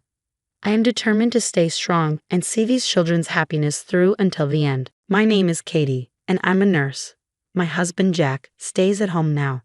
He used to work at a company, but he quit because he didn't get along with his new boss. When Jack told me he quit, I was mad because he didn't talk to me about it first. But then I tried to stay positive, thinking it might be better for him to leave the job before he got too unhappy. Even though Jack isn't earning money now, I have a stable job, and we live in a house my mother gave me before she passed away. So we don't have to pay rent, and we're managing fine. At first, I was worried and stressed about Jack not working. But since he's been doing a good job with the housework, I'm starting to get used to it and even enjoy it. One day, I came home from work and found my sister-in-law, Brittany, visiting. "Welcome home, honey," Jack said. "I hope you had a good day at work." Oh, I forgot to mention that Brittany was coming over. Sorry about that. I was a bit annoyed with Jack for not telling me in advance, but it was nice to see him so happy. "I understand. It's okay," I said. "But next time, please let me know ahead of time." Jack promised he would, and then he told Brittany it was time for her to leave. Brittany said, "I don't want to go yet. Since there's enough space here, I'd like to stay over tonight." I saw Jack looking worried, and he quickly said, "No, Brittany, it's too sudden. Please go home today." Brittany looked at me angrily and left. I was curious why Brittany came all the way over, especially since she had recently gone through a divorce and had nowhere else to go. She had moved back into my parents' small apartment, and they had asked her to find a job and help out with expenses, which made her feel unwelcome. I felt bad for her. After Brittany left, I told Jack how I felt. I didn't understand why he was so concerned about her. Jack explained, "I'm sorry about today. I've been looking for a job without success. I just needed someone to talk to, so I let her stay." I was upset with Jack for his thoughtless actions, but I knew he needed support. I said, "Okay, it's better to have someone around than to be alone in that situation. But next time, please call me and make sure she leaves before I get home." I wondered if I was being too lenient with Jack, but I made it clear that he needed to inform me ahead of time and didn't bring it up again. 2 days later, Jack texted me while I was at work. "Hey, hope your day is going well. Brittany wants to come over again. Is that okay with you? You're working until 9 p.m., right?" I was concerned about how long Brittany planned to stay. Even though Jack promised she would leave before 9 p.m., I replied, "Fine, but make sure she leaves as soon as possible." I really didn't want Brittany to come over, but seeing Jack happy about it made me willing to let him enjoy his time with his sister. It was a super busy day at work, and I completely forgot Brittany was coming. When I got home, Brittany was still there. "Why are you still here?" I asked. Jack saw I was upset and panicked. "I'm so sorry," he said. "I've been talking to Brittany for a long time and didn't realize the time. She'll leave now." Brittany, looking annoyed, said, "Yes, I'm going home now." She packed her things and left with a sigh. I didn't like her attitude, so I said, "What's her problem?" "It's not her house. Doesn't she have any manners?" Jack replied, "You're being too harsh. Brittany came all this way just to listen to me. I thought they could have met somewhere else, but I was too tired to argue." I said, "You're right, sorry. I'm just exhausted today, so I'm going to get some rest." I could tell Jack wanted to say more, but I was too tired and went to bed. The next day, on my day off, Jack brought up what happened. "I'm sorry about yesterday," he said. "I realized I should have been more considerate of you and Brittany." Since I haven't had much time to talk with Jack lately and saw how much he wanted us to get along with Brittany, I said, "I understand now. I've been so busy that I haven't made time for us. I did say too much yesterday. I'm sorry." Jack was relieved we talked it out. He said, "Okay, I'm making your favorite dish, meatball pasta. It'll be ready soon." After Jack started cooking, his phone rang. "Who's calling?" I asked. Jack said, "It's Brittany. I'm not sure why she's calling." I had a bad feeling and didn't want him to answer, but I suggested it might be important. Jack checked with me before picking up the phone. I couldn't hear Brittany's side of the conversation, but it ended quickly. I asked Jack, "What did Brittany want?" He replied, "She said she has something to tell me, so she's coming over now." I didn't understand why I had to deal with her on my day off and felt irritated. But since she was already on her way, I couldn't do much about it. Jack said, "I'll make pasta for Brittany too," and started cooking happily. He didn't realize I was upset, and I didn't understand why he didn't just say no to her visit. I decided this was a good time to address the issue with her directly. After about 10 minutes, the doorbell rang. I was surprised to see Brittany standing there with a large piece of luggage, given how far she was staying. I had a bad feeling but let her in. Jack was still cooking, so I asked Brittany, "What's going on?" Brittany, looking like she had been crying, said, "I got kicked out of my parents' place. They said I have no right to stay there because I'm not working. Aren't they terrible parents?" My bad feelings grew stronger as I listened. Jack responded, "That's awful. Families should help each other. They're terrible." I was irritated by Jack's reaction but kept quiet since it wasn't directly my issue. Brittany then said, "I have nowhere else to go, so I want to live here." I really didn't want Brittany to stay with us and tried to refuse, but before I could say anything, Jack said, "Well, there's no other option but for you to stay with us. Luckily, we have a spare room, so you can stay from today." I glared at Jack. "What's with that expression?" he asked. "Brittany needs help." I couldn't hold it in anymore and said, "What are you doing? Don't make decisions like this on your own." "Jack, you're not working, and neither is Brittany. I can't support both of you on my salary alone." Just then, something hit me on the head, and I was shocked. Brittany then said, "Jack, don't throw an egg at her." She was laughing hysterically, and when I touched my hair, I found eggshells. "It's your fault, Mary. Be nicer to Brittany. If you're going to be rude, we're getting a divorce. And if we get divorced, you'll have to leave this house." Jack looked at me with a smirk, and Brittany watched me with satisfaction. Since I didn't respond, they thought I was convinced. Jack said, "Mary, are you ready to apologize? If you are, go take a shower, and then we can eat the meatball pasta I made and discuss how we're all going to live together." Jack happily went back to cooking, while Brittany relaxed on the couch, snickering and watching TV. I had a lot to say to both of them, but for now, I grabbed Brittany's luggage and threw it off the balcony. They were shocked and yelled, "What are you doing? Are you out of your mind?" Jack panicked and told me to go get the stuff I had thrown out. But I replied, "Why should I? This is my house. I won't let you do anything more," I said firmly. Jack argued, "What are you talking about? This is our house. As husband and wife, it's my house too, and I'm letting my sister stay here." I just scoffed and laughed. Jack asked, "What's so funny? Don't you know I own this house?" I said, "It was given to me by my mother, so you have no claim to it." Jack and Brittany looked shocked. "Really? Oh no, that can't be right," they said. "Even if that's true, since we're married, it doesn't really matter." They started mumbling, so I said, "This house is mine. If you want to live with your sister so badly, why don't you rent a place for both of you? Also, why should I support people who aren't working? Jack, you worked hard until you quit, so I didn't say anything, but now you're not even doing housework. Honestly, I'd rather live alone." When I shared how I'd been feeling, Jack replied, "Oh really? So that's how you feel? Well, I don't want a wife who doesn't support my family and can't even appreciate me for taking care of the house." As he said this, Jack pulled out a divorce paper. Seeing how neatly it was prepared, I realized that Brittany must have come up with the idea. "I've already filled out my part," Jack said.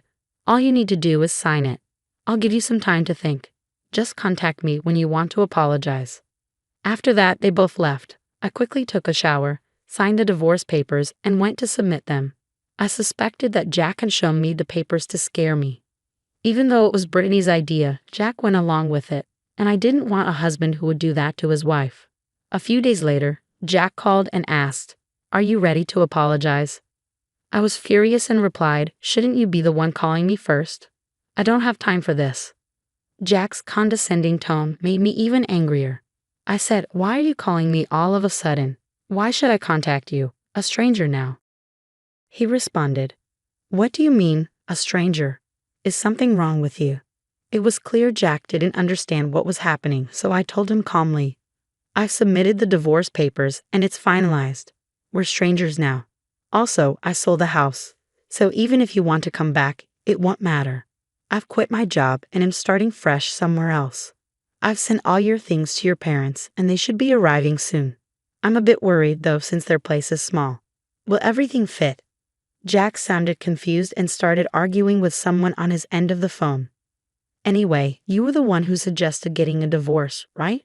I have nothing more to say to you. Since I want nothing to do with you, I'm going to block you. Goodbye. My ex-husband was shouting on the phone, but I didn't care. I hung up and blocked his number. A few months later, I was in the area where I used to live. While stopping by a supermarket, I saw someone who looked like Jack working there.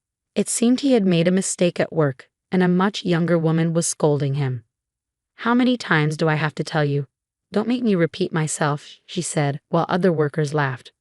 I felt a bit sorry for him, but he was just a stranger to me now. Maybe if Jack had handled his sister better, things might have turned out differently. Still, I'm glad I divorced him. I'm enjoying my life as a single person. I grew up in a loving and ordinary family, surrounded by good friends. Everything about me was pretty average: my looks, my academics, and my athletic abilities. However, I felt incredibly fortunate to have supportive people around me. Perhaps because of this, I tend to trust people a bit too easily. This trait has often led people to call me naive or overly trusting. This story is about my troublesome mother-in-law, who often bullied her trusting daughter-in-law. My name is Mary. I'm 31 years old and work as a salesperson. My husband Jake and I got married just a year ago, so I still feel like a newlywed. I used to think about starting a family and would often say, let's have a baby. But truthfully, I was still enjoying the blissful early days of our marriage. Jake's parents live about 20 minutes away from our apartment. His mother, Diane, would often invite us over for dinner, and we'd enjoy a family meal together once a month. Some of my friends expressed concern, asking if visiting my in-laws that frequently was too much. But Jake's dad, Tom, is a great conversationalist and Diane is quite sweet, so I didn't mind at all. Besides, Diane prefers to handle the kitchen herself, so I was treated like a guest. I would happily join Jake and Tom for a game until dinner was ready, which was easier than cooking at home. However, there was one thing that concerned me. One evening, we were at the in-laws' house for our regular family dinner. When I tasted Diane's chicken soup, I almost groaned aloud. What's wrong, Mary? Jake asked, looking at me curiously. Oh, we never had celery in chicken soup at my parents' house, so I thought it was interesting. It's delicious, Diane, I replied. Is it? Thank you. There's plenty more, Diane said, smiling. I struggled to smile back at Diane, who seemed pleased. The soup was incredibly salty, and I wasn't sure I could manage another bowl without raising my blood pressure. I glanced at Jake and Tom, but they were happily enjoying it. This was normal for them. Once again, I forced myself to eat the soup, which had so much sodium it could have dissolved a rock. It seemed my in-laws had a preference for intense flavors. Diane's cooking was sometimes as salty as seawater and at other times as sweet as condensed milk. The first time I tried it, I nearly spat it out. Yet the rest of the family ate it as if it were perfectly normal, and I was astonished by their taste preferences. I felt bad leaving food on my plate, so I usually ate everything, but it was often too much for my stomach to handle. I was worried about the impact such heavily flavored food could have on their health. I consulted with a friend who was a nutritionist and began collecting recipes and pamphlets on healthier cooking. But as a new daughter-in-law, I couldn't exactly say, "Your cooking is too rich in flavor. Please modify your recipes." At home, I cooked meals seasoned according to recipes, thinking that would be more flavorful for Jake. I constantly asked him, "Is it good?" Every time he sweetly replied, "Whatever you cook is delicious." But given his upbringing on such rich food, I doubted he was being entirely honest. Nonetheless, I prioritized our health and continued cooking with normal seasonings. There was another thing that concerned me. Diane sometimes served stale food. The bread on my plate would be dry and hard, and occasionally, dessert would include partially rotten fruit. I discreetly avoided the parts I couldn't eat, but I worried that my in-laws might eventually get food poisoning. One day, Diane offered me some cookies as a snack. However, I noticed they had expired 6 months ago. Jake noticed too and alerted her. Mom, these cookies are expired. Oh no, I'm so careless, Diane said, laughing it off. I was relieved she didn't take it seriously, but I was startled when I found the same box of cookies mixed in with a snack bag she gave me during our next visit. I had seen this kind of forgetfulness before when my grandmother developed dementia. What should I do? Diane is only in her 50s, but I began to worry that she might have dementia. I wanted to talk to Jake about his mother's overly seasoned food and her possible signs of dementia, but I was afraid it might be too much for him to handle. Then one day, a small miracle happened to us. I found out I was pregnant. Jake was thrilled. I'm finally going to be a dad. Is it a boy or a girl? He would stroke my belly every day with excitement. When are we going to tell our parents? Should we wait until the end of the first trimester? Well, the doctor only just confirmed the heartbeat, but I want to tell them after the 12-week checkup, just in case something happens. I guess we just have to wait and see. I can't wait to tell everyone. I think my mom's gonna cry when she hears the news. You're right, I said, imagining Diane congratulating me with tears in her eyes. The thought warmed my heart. I was so excited about the long-awaited pregnancy that I had completely pushed my worries to the back of my mind. The following weekend, however, when I saw Diane's chicken soup on the table, I realized there was a big problem. If I ate her over-seasoned food, it might affect my baby. The pregnancy books I've been reading said that high blood pressure and diabetes could negatively impact pregnancy and childbirth. Stale bread and expired foods might be okay for me, but they could harm my baby. The thought made me anxious, and I couldn't bring myself to start eating. Oh no, Mary, you haven't eaten at all. I hope it's not too bad for your taste, Diane said, looking at my plate with a frown. No, it's not that, I quickly replied. She's just tired and doesn't have much of an appetite, Jake said, thinking it was morning sickness, and rushed to save me. I see. Are you working too hard, Mary? Don't push yourself too much, Tom added kindly, but Diane's face remained grim. I felt guilty for leaving the food untouched and for lying to them. After everyone else finished their meal, Diane offered me a large brownie topped with ice cream and a cup of tea. Have some sweets at least, I'm sure it will relax you. Thank you so much, Diane, I said. What a thoughtful person. I decided I would at least have a bite, even though I'd been getting heartburn from sweets lately. I noticed that Jake had a smaller piece without ice cream. I whispered to him so Diane wouldn't hear from the kitchen. Jake, can I switch with yours? Huh? Oh sure, he said, passing me his plate. I cut a thin piece with my fork. It was moist and soft. I put it in my mouth and washed it down with tea. Huh? This brownie is a little hard, Jake said as he cut his brownie in half. No. Diane suddenly screamed, bursting out of the kitchen. My heart jumped at her outburst. Jake looked equally puzzled as Diane snatched the brownie from his hand. Why are you having Mary's brownie? I gave it to her. It doesn't matter who eats it. Yes, it does. That one is outdated. What? Jake exclaimed, shocked. The unexpected revelation left us all silent. Confused by her admission, I asked, that brownie was old. I didn't notice because the ice cream was melting on top. My words didn't help the situation.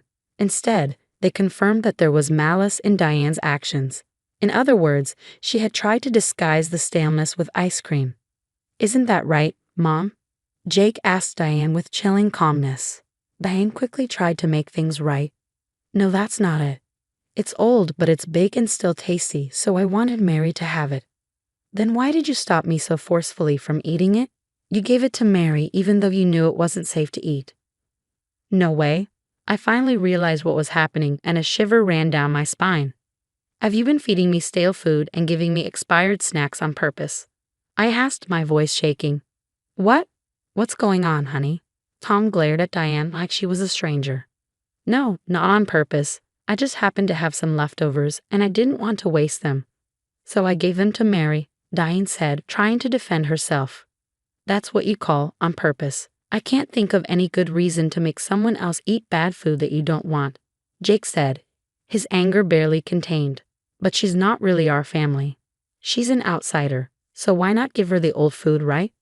Diane continued, her voice dripping with contempt. Mom, I married Mary and became a part of her family too, but I was never treated like that, Jake replied. Diane slammed her hand on the table in panic. As I watched her, my heart sank. The Diane I had loved and admired seemed to vanish before my eyes. I was deeply disappointed, wondering if my positive perception of her had been nothing more than an illusion. I had always believed she was kind and nice. But now, knowing I had been betrayed, she looked like a distressed demon trying to make excuses. Then, another thought crossed my mind. Could all her overly intense food have been on purpose too? What? What are you suggesting? Diane asked, her voice faltering. Tom and Jake exchanged glances. Diane's expression shifted as if she'd been caught red-handed. Jake picked up my bowl of chicken soup. Don't, Jake, Diane cried, but Jake ignored her and took a spoonful. He spat it out immediately. Ew, it's like seawater, he said, grimacing. Tom also tasted the untouched part of my soup and scolded, Mary, have you always been eating food like this? Yes, I thought this was just how it was supposed to taste here since you and Jake were eating it too. That's because ours was normal. I see, Tom said, shaking his head. Jake's shoulders slumped as if all the strength had left him. How could you not realize something was wrong, Mom? It's more than just bad flavor. You've even been giving her expired snacks. I thought she had dementia, I said softly. Diane's mouth twitched with anger. To have a daughter-in-law she despised think she had dementia was a huge insult to her. How pathetic, she muttered. You're so sweet, Mary, Jake said reassuringly. You put up with her because you thought she was sick. Turning to his mother, Jake said, Mom, I can't believe you'd bully such a good person who trusted you. Tom nodded. I never thought Diane was capable of this either. That's why I consulted many people, I explained. I was worried about Diane's health. I thought maybe her taste buds were off and that she might be showing signs of dementia, even though she's only in her 50s. Many people? Diane repeated, alarmed. She hadn't realized her misdeeds had been shared with others. Yes, like my parents, friends, and coworkers. They were all very helpful, giving me tips and pamphlets. I pulled out a stack of pamphlets from my bag and piled them on the table. I had been carrying them around with the intention of talking to Tom and Jake someday. I never thought they'd come in handy this way. Well, you were really worried about her, Tom said, unfolding a pamphlet as if moved by my actions. Of course, Diane was upset. You're terrible. I am not sick. It's you who are terrible, Diane, Tom said. Unlike you, Mary has a pure heart and was sincerely concerned about you. Shut up, Diane shouted, her face twisted with rage. She pointed at me like a demon. I never liked her from the beginning. My beloved son was taken away by a woman like her. Jake's face hardened. Are you calling her dumb? You're the one who failed to see what an amazing woman I married.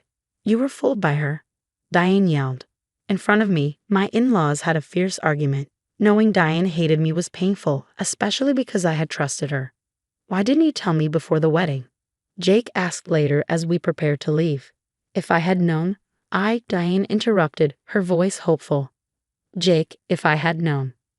I would have cut ties, Jake finished, ignoring Diane's despair. He hugged me tightly. I'm sorry, Mary. I didn't realize how much you were going through. I'm sorry too, I replied. I didn't recognize her intentions. Hideous? Diane's eyes twitched in disbelief. She never expected to be told such a thing by someone she had looked down on. I married you because you're so pure, Jake said to me. Don't worry, we'll never come here again. Wait, you can't. Diane cried out desperately. You were a terrible mother, Jake said, turning away. I won't allow you to treat Mary this way. I'll never let you see your child. Diane shrieked, desperation in her voice. A child, are you? She began, looking at my belly as if the realization suddenly dawned on her. If she had noticed earlier, when I had no appetite, perhaps things might have turned out differently, but she was too preoccupied with her scheming. Let's go, Mary, Jake said, taking my hand. Yeah, I replied, accepting his support and standing up slowly. Wait, I'm sorry, Jake, it was just a small indiscretion. Diane rushed to grab his arm, but Jake dismissed her and said, I'm not the one you should be apologizing to. Diane glanced at me, her eyes still full of disdain. I didn't want to forgive someone who so clearly harbored a grudge against me, so I spoke before she could say anything. I had a lot of trust in you, and you betrayed me. I can't trust you anymore, not for the rest of my life. I can't let someone like you near my precious child. Goodbye. No, Diane collapsed in anguish as we left without looking back, with Tom witnessing our departure, knowing we would never return. It's strange for me to say this, but if only Diane could have cherished our relationship, she could have enjoyed a happy life as a grandmother, surrounded by her grandchildren. What a fool. Later, when I told my parents and friends who had supported me about what happened, their reactions were mixed. You finally realized, some said, either stunned or relieved. Apparently, everyone but me had been aware of the situation. They didn't tell me because I was genuinely concerned about Diane. They listened and collected pamphlets to help me understand when I was ready. One day, when it all finally dawned on me, I felt ashamed and embarrassed, my face burning with the realization. In fact, thanks to the wealth of information everyone had given me, I was able to prove that my concerns were valid. Because of their support, Jake and Tom were entirely on my side. I realized once again how truly blessed I was by the people around me. About 2 years later, I was busy taking care of our little son. Today was his first birthday, and I was hard at work preparing dishes I wasn't accustomed to making: birthday cake, fried chicken, and more. Jake had been a great dad, playing with our son and changing his diapers. In the middle of it all, I got a call from Tom, who had been invited to the birthday party. I picked up the phone without hesitation, thinking he might have a question for me. "Hello? Mary?" The caller's voice was sickly sweet, not Tom's at all. Even after 2 years, I recognized Diane immediately. After we cut ties, we moved to a new place far from her and only told Tom where we were. I also blocked Diane's phone number and had my number erased from her phone. Thanks to Jake and Tom acting as a shield, she didn't make any unwelcome visits when I gave birth, and I had been able to live a peaceful life. Now, just hearing her voice on the other end of the line gave me goosebumps. "Where's Tom?" I asked sharply. "He's in the bathroom right now," she said, dodging my question. "Hey, isn't it my grandson's birthday today?" I didn't think Tom told her, but she might have noticed him discreetly preparing a gift. Jake sensed something was wrong from my tone of voice. He gestured to take over the phone with a worried look on his face, but I gave him a thumbs up and continued the call. I was too much of a mother now. The innocent, lovely wife was a thing of the past. "Listen, Mary, I truly feel bad about what happened. I was wrong to do those mean things. I really regret it," she said, her voice dripping with feigned sincerity. "Huh. So I want to see my grandson soon. I'll buy him lots of cute clothes and toys, see? Okay, well, I don't need you to hide needles in or above the toys, so, no. Thank you. No, I wouldn't do such a horrible thing. I mean, you're exaggerating. I mean, you fed me all those disgusting things. It wasn't that bad, was it? It was. Too much salt, sugar, and mold. Any of it could have destroyed my health. But, I mean it, I really regret it. I'm sure you're kind enough to understand." "You're right. People often say I'm kind." "Yes, you are. But it's not that I'm kind. I'm just naive and trust people too much. If someone betrays me, I will never trust them again." "Huh? You'll never gain my trust again. I won't forgive you. I'll never let you see my precious son." "Wait, Mary," Diane pleaded. "Hey, what are you doing?" I heard Tom yell in the background, and then the sound of them arguing filled the line. I quietly pressed the end button and turned to Jake. "Sorry about that." "You're getting stronger, Mary," Jake said, sighing in relief. He placed his hands on my shoulders, his touch encouraging. Of course, I'm his mother. Our son lay content in his crib, and when he saw me, he waved his tiny hands happily. I picked him up and rubbed my cheek against his. His small, soft body felt perfect in my arms, and his mouth had a faint scent of milk. His eyes, full of curiosity, reflected me. The presence of my son filled me with a powerful protective maternal instinct. For my son, I could be an angel or a demon. I had outgrown my role as a gentle but naive wife. "Oh, it smells so good," Jake said, snapping me out of my thoughts. "It's about time the birthday cake was ready in the oven," I replied, smiling as our innocent son cooed happily in response. Back then, I was oblivious to the malice of others, carefree and happy, but that was only because of the people who protected me. Now it was my turn to protect my family. I was determined to grow stronger and stronger, so that these happy days would continue for a long time. I'm not scared of a housewife who has no job and no family like you. That's right, you're just trash, and trash doesn't matter. I get how you feel now. I'm leaving this house. Well, now you're homeless. Good luck with that, homeless lady. This is a good chance for Frank to move out. Let's get everything sorted. Take out the trash and clean up. They went to Frank's room and told him to pack his things and leave. I was planning to leave, but I never expected that even Frank would be kicked out too. My name is Amber. I'm 27 years old and a housewife. I recently married a man named Tom. He's 30, so he's 3 years older than me. At first, I thought he was mature and calm, like an older man should be. Since he often talked about his mother, I thought he was a good person who cared about his family. But after we got married, I found out what he was really like. On our wedding day, my mother-in-law was very kind to me. I thought we'd have a happy marriage. When we got married, Tom asked me to move in with his mother because his father had passed away a few years ago. He wanted to be close to her. I thought his mother was trustworthy, so I agreed to live with her. But as soon as we got married, both my mother-in-law and my husband changed. My mother-in-law started bossing me around, shouting things like, "Hey Amber, hurry up and bring me tea, and clean the bathroom and toilet." I didn't know if she was trying to scare me or if it was just because of her age. She would call me loudly and make me do all sorts of chores. What shocked me the most was discovering a roommate I had never heard about before. One morning, I was stunned to find a man I didn't recognize in the kitchen. I was so surprised and just stared at him. When he saw me, he introduced himself as, "I'm Frank, Tom's younger brother." I had never been told that Tom had a brother or that we had a roommate, so I was really surprised. Frank is 27, the same age as me. I asked my mother-in-law to introduce me to him. She said, "Oh, you mean Frank? Don't worry about him. He's just a recluse." I was shocked. How could she be so indifferent about her own son? She continued, "Your son is a recluse. I'm only happy with Tom. Frank is just a useless hermit. He only goes out for shopping and stays home the rest of the time." I was really shocked and disappointed by what she said.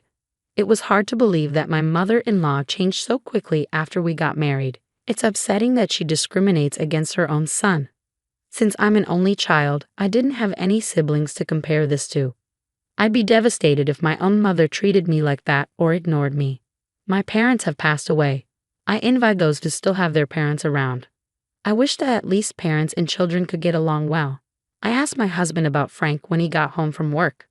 I thought brothers might get along, but my husband's response was cold. He said, "Just ignore him. He won't bother you." He dismissed the issue. It felt like he just forgot to mention Frank, and it was disheartening. Calling his own brother a ghost was awful.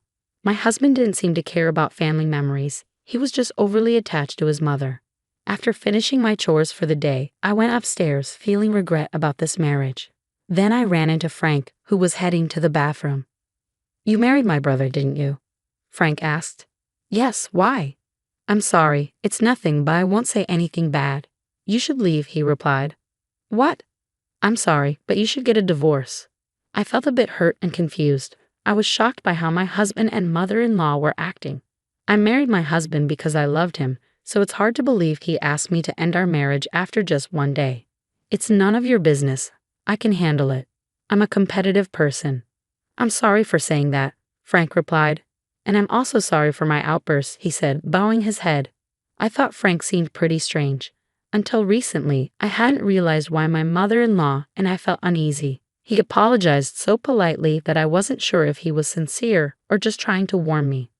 As I was thinking about it, Frank said, "Excuse me," and went into his room. Even though my mother-in-law and husband think Frank is a reclusive weirdo, he seemed like a decent person to me.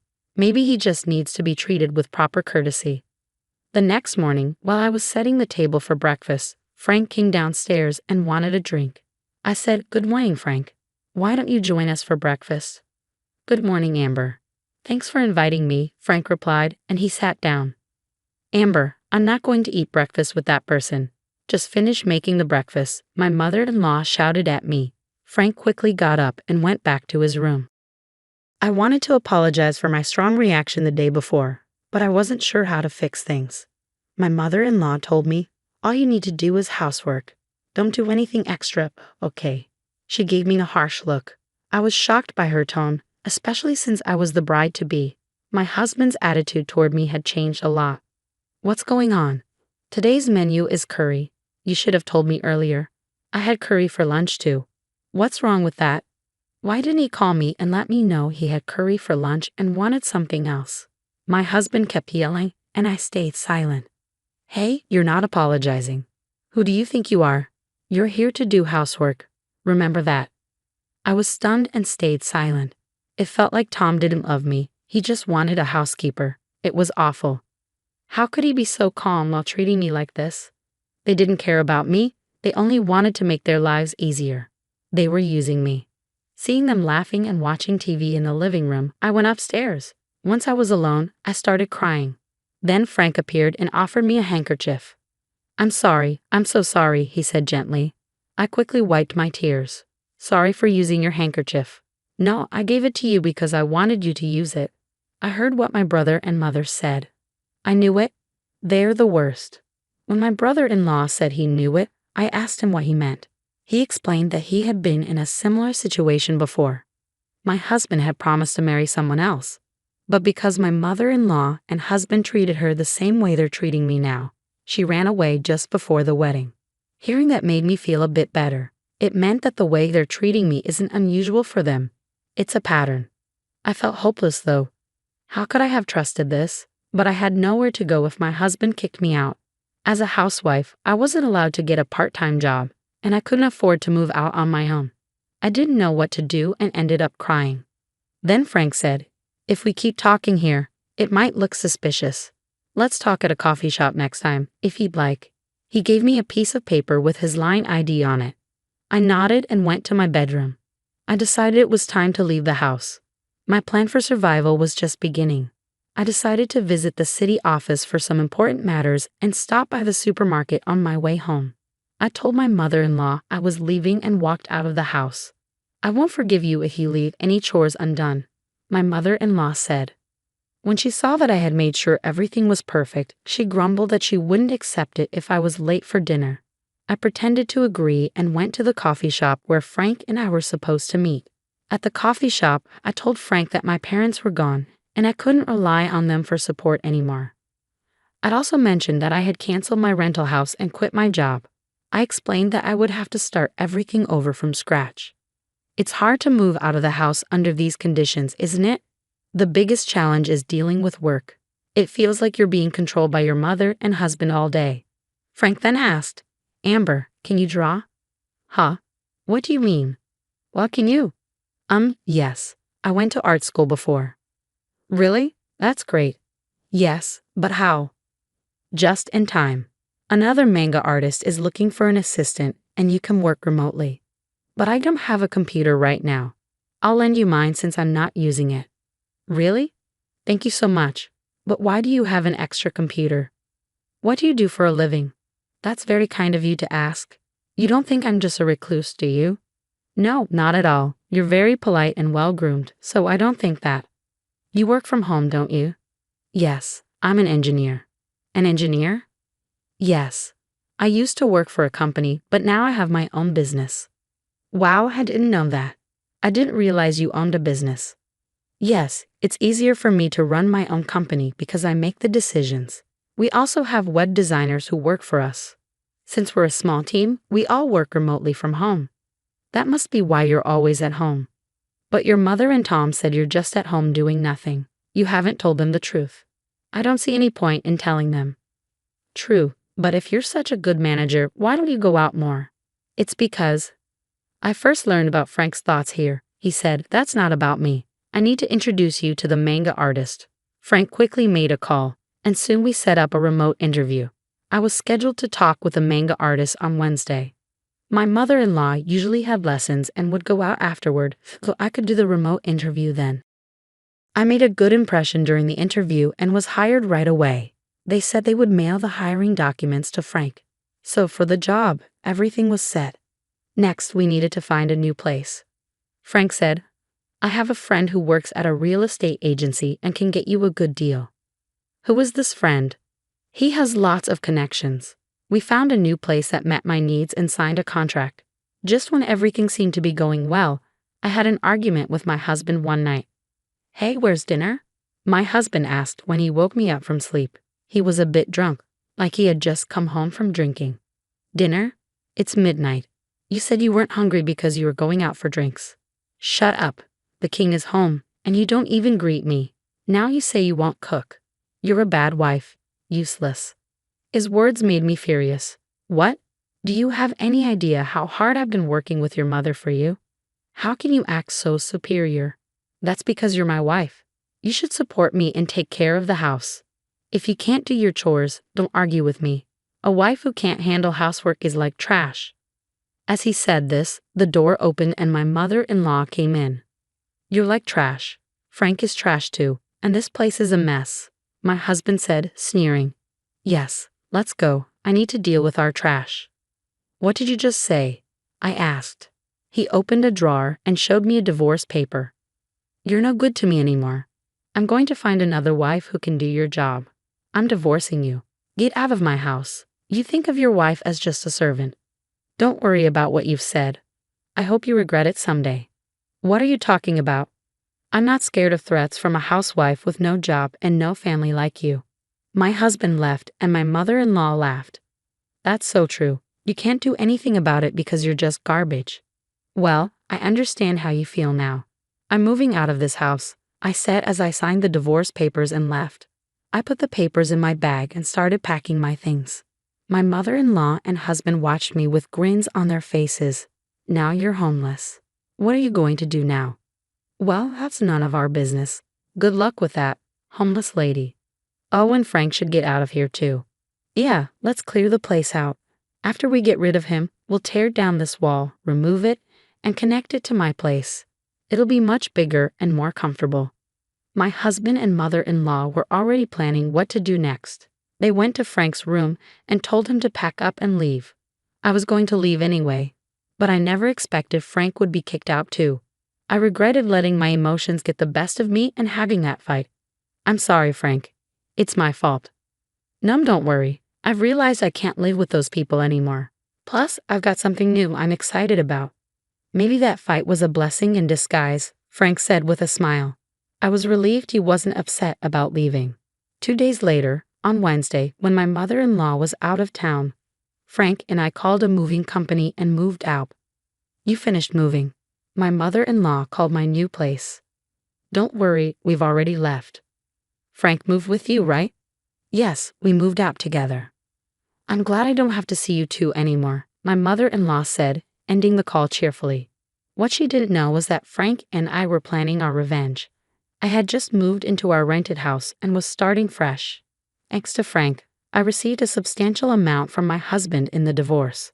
Frank had secretly recorded my husband and mother-in-law's harsh comments during our fight.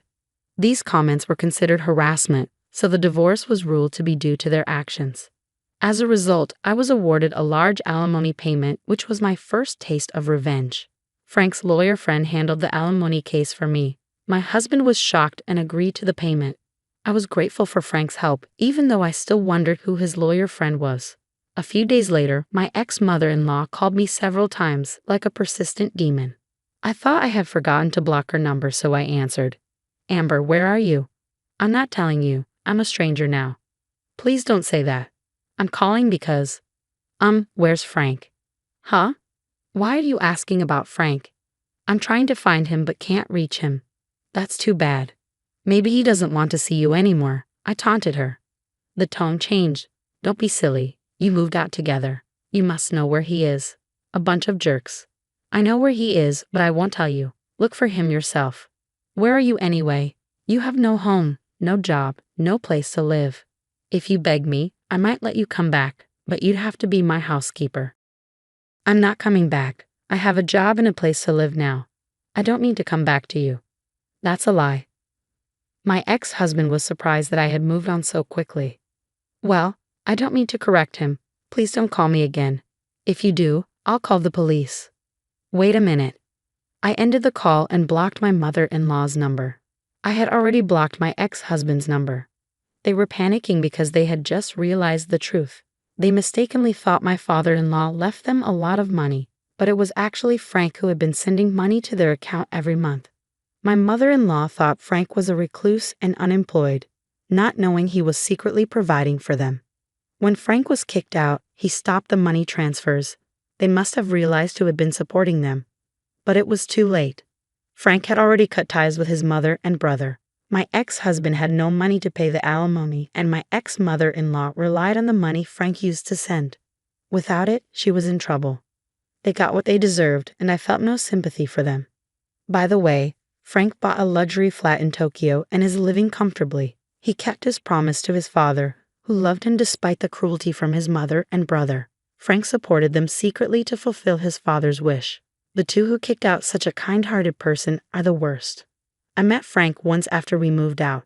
He said he made a promise to his father, and I agreed. I hope he finds happiness. I was grateful for Frank's support, and he's an important person in my life. A year later he proposed to me, but that's another story. It's surprising how someone can change so much after marriage. It's like a marriage scam. I'm glad to be married to a reliable person now. Despite the challenges, I'm happy with how things turned out.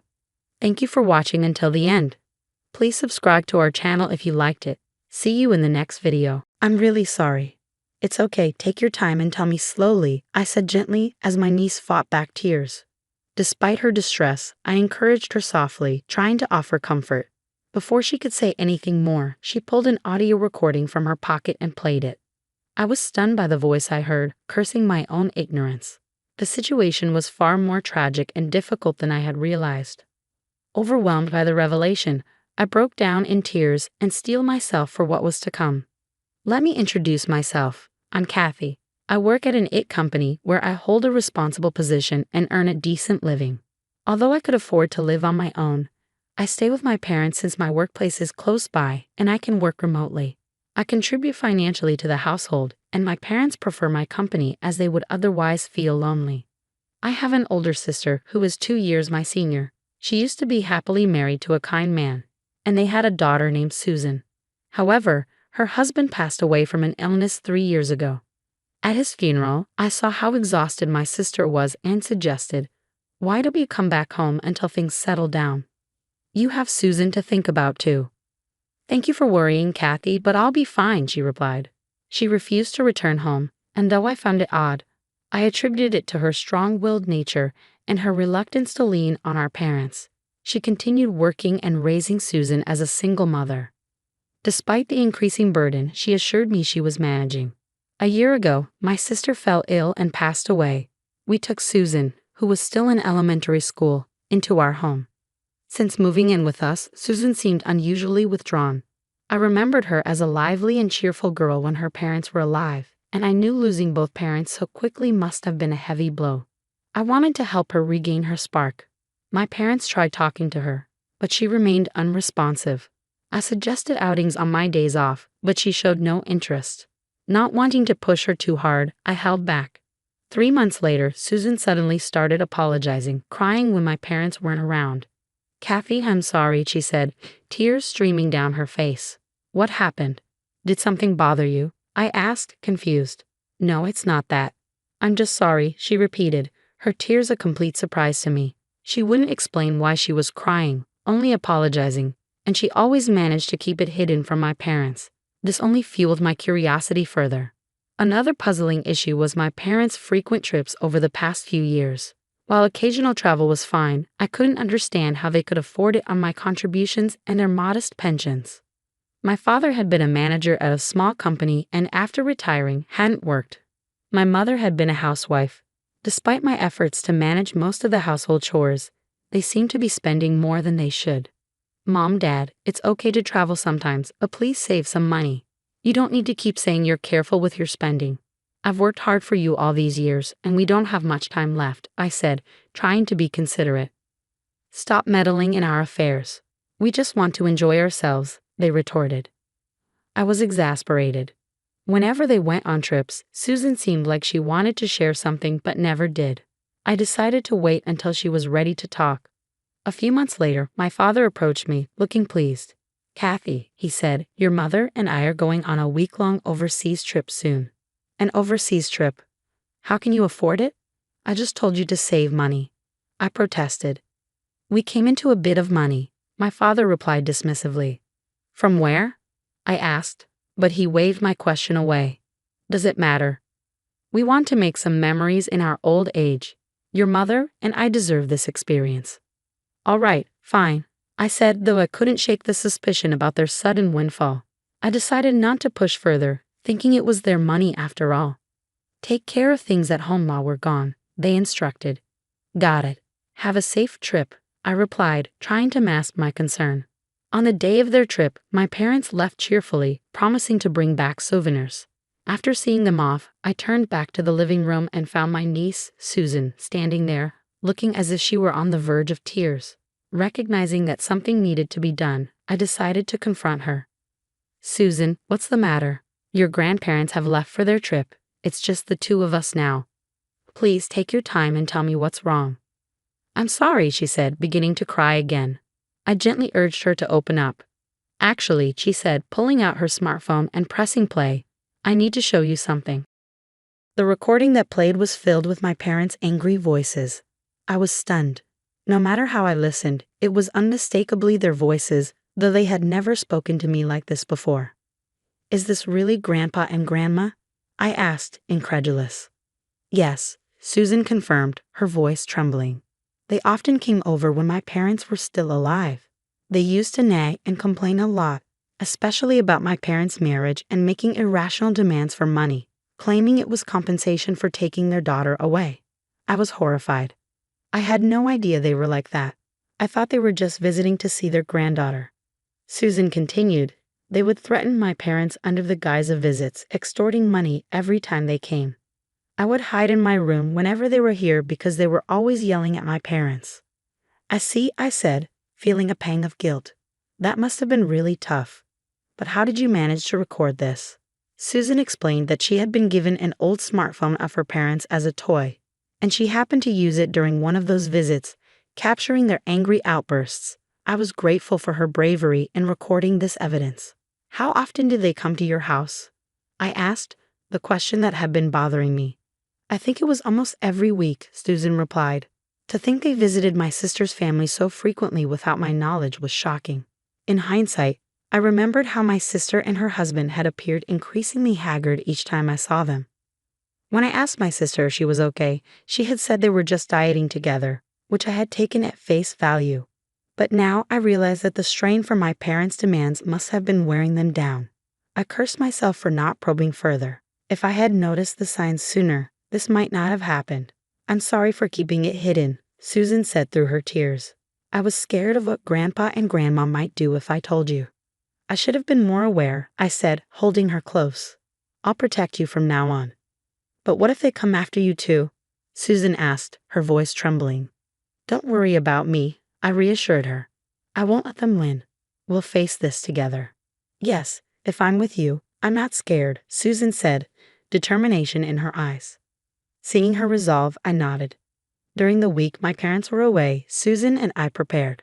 With her support, I felt even more determined. I remembered how frugal my sister and her husband had been. My sister had once told me they rarely carried cash, preferring bank transfers. If they had given money to my parents, it would have been through these transfers.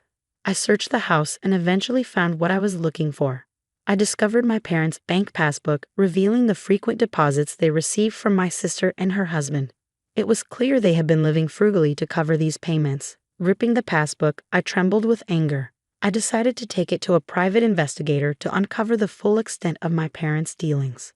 A few days later, I was summoned to the investigator's office. Here is the report, the investigator said, handing me a folder. As I read through the report, my shock and anger deepened. It detailed how my brother-in-law had been borrowing money from financial institutions to pay my parents, which led to his mental exhaustion and eventual death. My sister had worked herself to the brink trying to repay these debts and meet my parents' constant demands. Additionally, my parents had mistreated Susan, claiming they were doing her a favor by letting her stay with them. The revelation was devastating. I started to cry, feeling a profound sense of betrayal. How could they do this without me knowing? I wondered aloud. Furthermore, the report revealed that my parents had even taken my brother-in-law's insurance money. You can't be serious, I said as I reviewed the additional documents confirming this. They must have used that money for their frequent trips. I thanked the investigator and returned home, determined to address this betrayal. Until my parents came back from their overseas trip, Susan and I finalized our plan. Do you think we can pull this off? I asked Susan. Don't worry, she said confidently. We still have time. Let's practice as much as we need. I'll do my best, I promised. We rehearsed our plan until Susan felt confident. A few days later, we were ready and waited for my parents to return. We had set up cameras around the house to capture everything on video and audio as evidence. I had discussed this with my lawyer and received approval. When my parents finally came home, they were full of excitement. We're home. Did you have a good time? I asked. Yes, it was great. We brought lots of souvenirs. Where's Susan? They replied. She's doing her homework in her room. You must be tired from your trip, so why don't you rest for a bit? I suggested. That sounds good. How about some tea? My mother asked. I'll make it, I offered. No, let me, my mother insisted. I always make your father's tea. All right, understood, I said, preparing to carry out the next steps of our plan. My parents seemed to have enjoyed their trip immensely, regaling me with stories when I returned. Oh, sorry, I need to step out for a bit, I said, taking an urgent work call. It happens sometimes. I'll be back soon. Take care, they responded, still buzzing from their travels. Once I was sure they had relaxed, I excused myself, signaling the start of our plan. After leaving the house, I called Susan. Hey, Susan, I've left the house. Got it, she replied, keeping our call connected as she went to confront my parents. Oh, welcome back, my parents greeted Susan. We brought back lots of souvenirs. Thank you, Susan said, but I need to talk to you. What is it? Speak up. Following my father's directive, Susan played the recorded audio. The shock on my parents' faces was immediate. Where did you get that? My father demanded. Susan, be a good girl and give that to me. My parents were visibly panicked. I was planning to let Kathy hear this, Susan said. Please don't do that, my mother pleaded. Do you know what will happen if you do? But this isn't right, Susan countered. We took you in when you had nowhere else to go, so you should listen to us. Yes, if it weren't for us, you wouldn't be getting any welfare benefits, my father added. Then why are you kind to Kathy? Susan pressed. My parents' anger flared. We're nice to her because she brings money into the house, they admitted. We're living off your father's pension now, so if Kathy leaves, we'll be in trouble. That's right, my mother continued. As long as she's around, she'll always give us money when we need it. She's a convenient fool. Hearing their true feelings was devastating. My anger reached its peak. I stormed back home, my mind racing. Bursting through the door, I shouted, Oh, so this is how you really feel about me? You see me as nothing more than a cash cow and a housekeeper. Of course we're not working anymore, my father shot back. How else are we supposed to live on just a pension? That's right, my mother chimed in. We need your help to survive. They didn't deny their actions and shamelessly demanded more money. The thought of staying in this house under these conditions made me sick. If that's how you feel, I won't give you any more money, I said. I'm taking Susan and we're leaving. Don't contact us again. How will we live without you? They protested. I know everything, I said. I know you took money from my sister and brother-in-law. What are you talking about? My father asked, feigning ignorance. Did Susan tell you? My mother inquired. Yes, she did, I confirmed. We have all the evidence, so don't bother arguing. Susan went to pack her things, and I took her hand when she returned. We left the house and stayed at a hotel near my workplace, which I had arranged beforehand. A few days later, I found a new place for us to live. Shortly after we moved in, I received a call from the police. Is it true? I asked, bewildered. Yes, the officer confirmed. Your parents have been arrested for shoplifting. No way, I said, unable to believe it. I was only gone a few days. How could they have run out of money so quickly? Besides, they were getting welfare benefits for taking care of Susan. Reluctantly, I went to the police station. My parents, looking repentant, apologized. We just made a mistake, they said. I took them back to the house. The utilities, electricity, gas, and water had been cut off, and the house was in a terrible state. It reeked of filth, a testament to my mother's poor housekeeping. How did everything get cut off? Were you that broke? I asked, appalled. And what's with this mess? Of course we're broke, my father said. We were enjoying our retirement, but we can't manage housework anymore.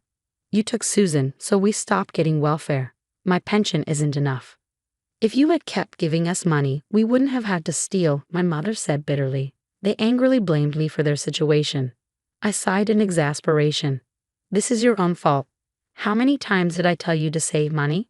Yet you kept going on week-long trips every few months. Enough of that, they snapped. Just give us the money to pay for the utilities. We can't live here without them, and get a cleaning service. This place is uninhabitable.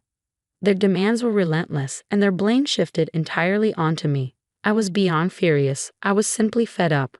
All right, I said, my voice cold. You refuse to acknowledge your faults. In that case, I'm done. What? What are we supposed to acknowledge? My mother asked, bewildered. Fine, this is the last time I'll speak to you, I said. I'm cutting ties with you. Don't contact me again. I left the house, and a month later, it was vacant. The house, which was in my name, was sold, forcing my parents to leave. They had forgotten that detail. After some time, I went to apologize to the neighbors for any trouble caused. They informed me that loan sharks had been lurking around, indicating my parents had turned to them for money. Rumor had it they were seen in a park, looking disheveled. Eventually, I legally separated from my parents and adopted Susan as my daughter. Our bond grew stronger, and Susan's cheerful spirit returned. Our lives stabilized, and I vowed to continue watching over her and make my late sister proud. If you enjoyed this story, please subscribe to my channel. See you in the next video. Long time no see. How have you been?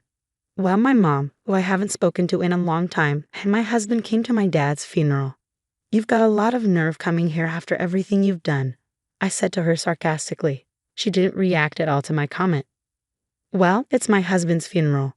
Of course I'm going to be here. I came for the inheritance, she said. I couldn't stop laughing at what she said. I'm afraid there's no inheritance for you, though, I told her. My name is Kate, and I'm a 32-year-old office worker. I've been married to my husband Jacob for 2 years. We first got to know each other at work because we were both in charge of the same client. As we met more often, we became closer, and eventually he confessed his feelings to me. That's when we officially started dating. At first, I was hesitant to go out with him because he is 6 years younger than me. Are you sure you want an old lady like me as your girlfriend? I asked him. He looked straight into my eyes and said, I don't care about age. I love you, Kate. I was touched by his straightforward words and fell for him. Our relationship progressed smoothly from there, and he eventually proposed to me. We immediately went to meet his parents. They were very kind and welcomed me with open arms. They were cheerful and positive, just like Jacob, and I liked them right away. Next, we visited my family home, and I introduced him to my parents. Oh, he's such a young boy. But he's very polite and pleasant, isn't he? My parents liked him immediately. Jacob also said, Your parents are very kind. They're great. He had a positive attitude about my parents, and we got married without any issues. After getting married, we both continued working and shared the house chores. Kate, your cooking is really delicious, he often said. Really? That makes me happy. Did your mother teach you how to cook? No, I learned it myself. My mom isn't much of a cook. She was more particular about things like salads and oils. Oh, really? So she's a health guru, huh? Well, she used to be a model. What, really? Did I forget to mention that? She was a teen model from high school until she was about 19. Then, at 19, she got pregnant and married my dad. She took a break from modeling for a while. But once I started elementary school, she went back to modeling and did it for about 10 years. Well, I had no idea. I always thought she was very beautiful, but now it makes sense if she was a model. You should tell her yourself next time. I'm sure she'd love to hear it. Okay, let's plan to visit your parents' house next time. Sounds good. Let's do it on our next day off. My husband always made an effort to visit my parents, which I really appreciated. Thanks to him, I can see my parents regularly. Our marriage was going well in that respect. However, something terrible happened. My dad was in an accident and has been in a wheelchair since then. Kate, can you come again today? I have a caregiver during the day, but it's tough taking care of him all alone at night. I understand. Sure, I'll come over after work. I was really worried about my dad, and honestly, I was concerned about leaving my mom, who isn't great with housework, to handle everything on her own. I told my husband I would go help after work. To my surprise, he offered to pick me up and go with me to my parents' house. Thank you, Jacob. You're a lifesaver. Don't mention it. Your parents need us right now, so we'll be there. At that moment, I felt like my husband was an angel sent from above. Ah, Kate, I'm glad you're here. And thank you so much for coming, Jacob. I'm sorry for the trouble. No problem at all. Please don't worry about it. Where's Dad? He's sleeping in his room right now, but I think he'll need to use the bathroom soon. Okay, I'll go check on him. Thank you. Is there anything else I can do to help? There are some heavy things I need help carrying.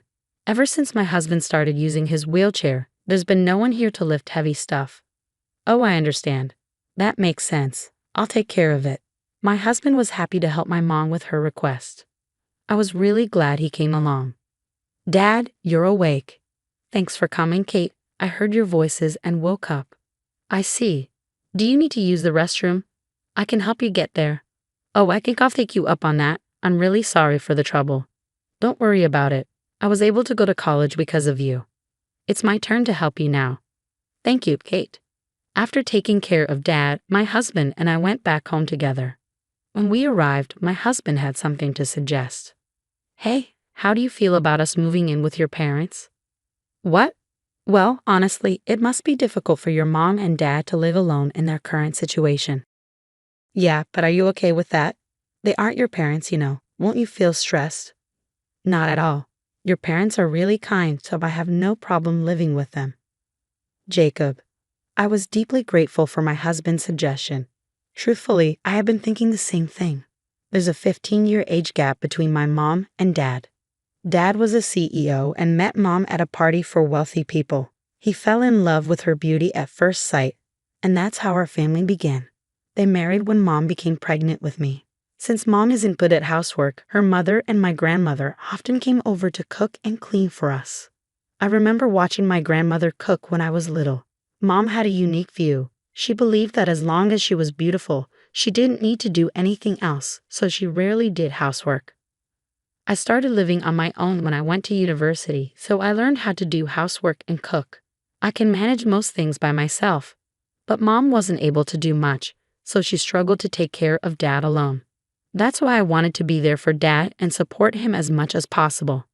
There's another reason why I want us to live together. What? What is it? Actually, I'm pregnant. Wait, really? Yeah. Seriously, I'm going to be a dad. That's right. In that case, it makes even more sense to live at your parents' house. I think you're right. I'll call my mom right away.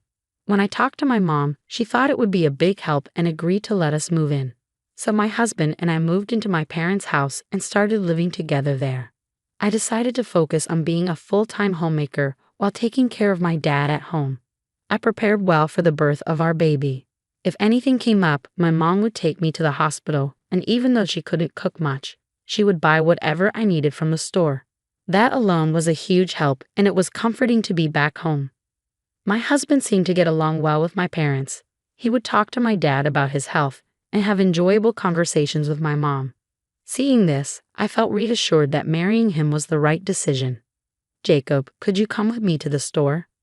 There seemed to be cheaper ingredients at a supermarket a bit further away today, so I thought we could drive there. Sure, I'll take care of it. My husband and Mom bonded like they were truly family, often going shopping together on weekends. As my belly grew with the baby, it became harder for me to go out, so I was grateful they took the initiative to handle the shopping. Time passed, and I gave birth to our baby without complications, a healthy baby boy. Our family was overjoyed and celebrated the birth of our son with us. Since we have a boy, he might be able to take over my dad's company in the future, I thought. I was looking forward to a lively and even more enjoyable life with my family. That's what I thought, but soon I would face an unbelievable situation. It happened on a day when I was planning to take my son shopping for baby items. The store I wanted to visit was a bit far from home, so I decided to drive there myself. Instead of explaining what I needed to my husband and risking him getting the wrong things, I thought it would be faster if I went alone. So I asked my husband to stay with my dad and set off for the store. However, about 10 minutes into my drive, I realized I had forgotten my wallet. I hurriedly turned the car around and headed back home. As I was about to go upstairs to retrieve my wallet from my room, I heard a strange noise coming from my mom's room. Currently, my dad, who uses a wheelchair, stays in a room on the first floor of my parents' house, while my husband, mom, and I have our rooms upstairs on the second floor. On this particular day, neither my husband nor my mom were in the living room on the first floor. I had a sinking feeling something was wrong. Quietly, I approached my mom's room. I heard a creaking noise and heavy breathing, and I instantly knew what was happening. I started recording on my phone and cautiously opened the door. "What are you both doing?" "Whoa." "Ah." Both my mom and my husband were surprised, caught naked in bed together. They hurriedly began dressing. "What is this? Are you having an affair?" When I confronted them, they were shameless. "Yes, we are. But well, it can't be helped. Jacob prefers me after all," my mom said. "Sorry, Kate, your mother is just more attractive," my husband added. "Excuse me?" It seems my husband has a preference for older women, which he didn't mind when we were dating. In fact, he found the age gap appealing. Do you think this can be forgiven? Well, it is what it is. Whether we're forgiven or not doesn't concern us. We're going to move out and be together. So you're saying we're getting divorced? Yes, that's right. Then I'll prepare the divorce papers immediately. I remained surprisingly calm as we continued the conversation. I knew I had to stay strong for my dad, who needed care, and my newborn son. "So, Mom, you're divorcing Dad, right? I'll bring the divorce papers for you too." To my surprise, my mom made a shocking statement. "I'm not getting a divorce." "What?" "I'm not divorcing your dad, but I am leaving this house." "Wait, what? This isn't something to joke about." "I'm serious. I'm not leaving until I get my fair share of the assets in this house." "That's right. Not until your dad passes away." "What are you saying?" "I'm not leaving until I secure his inheritance." I was stunned.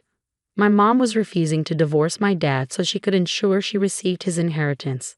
If they divorced, she'd only get a portion of it. "How could you?" I said, my fists clenched in anger as I stared at my mom. "I'm just choosing what benefits me the most. Age doesn't matter to me. I'll take all the money I can get and find someone younger and better," she replied, completely callous. "Jacob, I'm divorcing you, no matter what." "Yeah, sure, but depending on the circumstances, I might refuse." "What? What circumstances?" "That you or your dad agree to your mom's condition of not divorcing your dad." "What?" "Since it's you, Kate, you might find a way to make this work, right? So if we're getting divorced, I want you to promise that your mom and dad stay married." "You must be joking. I can't agree to those terms." "Then I won't divorce either, and I won't pay child support." "You can't do that." "Well, what will you choose?" My husband and mom looked smugly satisfied. Regardless, I knew I had to talk to my dad about this. I couldn't make a decision without considering his feelings, so I rushed down to the first floor. It seemed my dad was awake and had overheard everything. "Kate, don't worry about me. Go ahead and divorce him." "But, Dad, that means you and Mom." "Don't worry about me. You need to divorce that man right away," my dad said, looking directly into my eyes. He must have had a plan of his own. With that in mind, I decided to follow my dad's advice and agree to the terms my husband proposed for the divorce. My husband and my mother laughed mockingly and said, "Let us know when Dad dies, okay?" Then they left. I was consumed with anger, feeling like I was losing my mind, but it was my dad who was truly suffering. "I'm sorry, Dad. Jacob did something unforgivable." "Don't worry about it. They'll soon face their own reckoning." At first, I didn't fully grasp what my dad meant, but after he explained it, I understood his plan to ensure my mom and Jacob faced consequences for their actions. From then on, I decided to focus on living my life without being weighed down by them. I hired a helper during the day and resumed working. My son grew up healthy, and I became more adept at caring for my dad. He cherished spending time with his grandchild, and I hoped my son would inherit his kindness. Time passed swiftly. 3 years flew by in the blink of an eye. Recently, my dad's health declined, and he had to be hospitalized. Sadly, his health didn't improve, and he passed away. I had mentally prepared for this moment, so I was surprisingly calm as I immediately began organizing his funeral. My dad was dearly loved, and many people attended his funeral. However, among the attendees, I came face to face with the last people I wanted to see.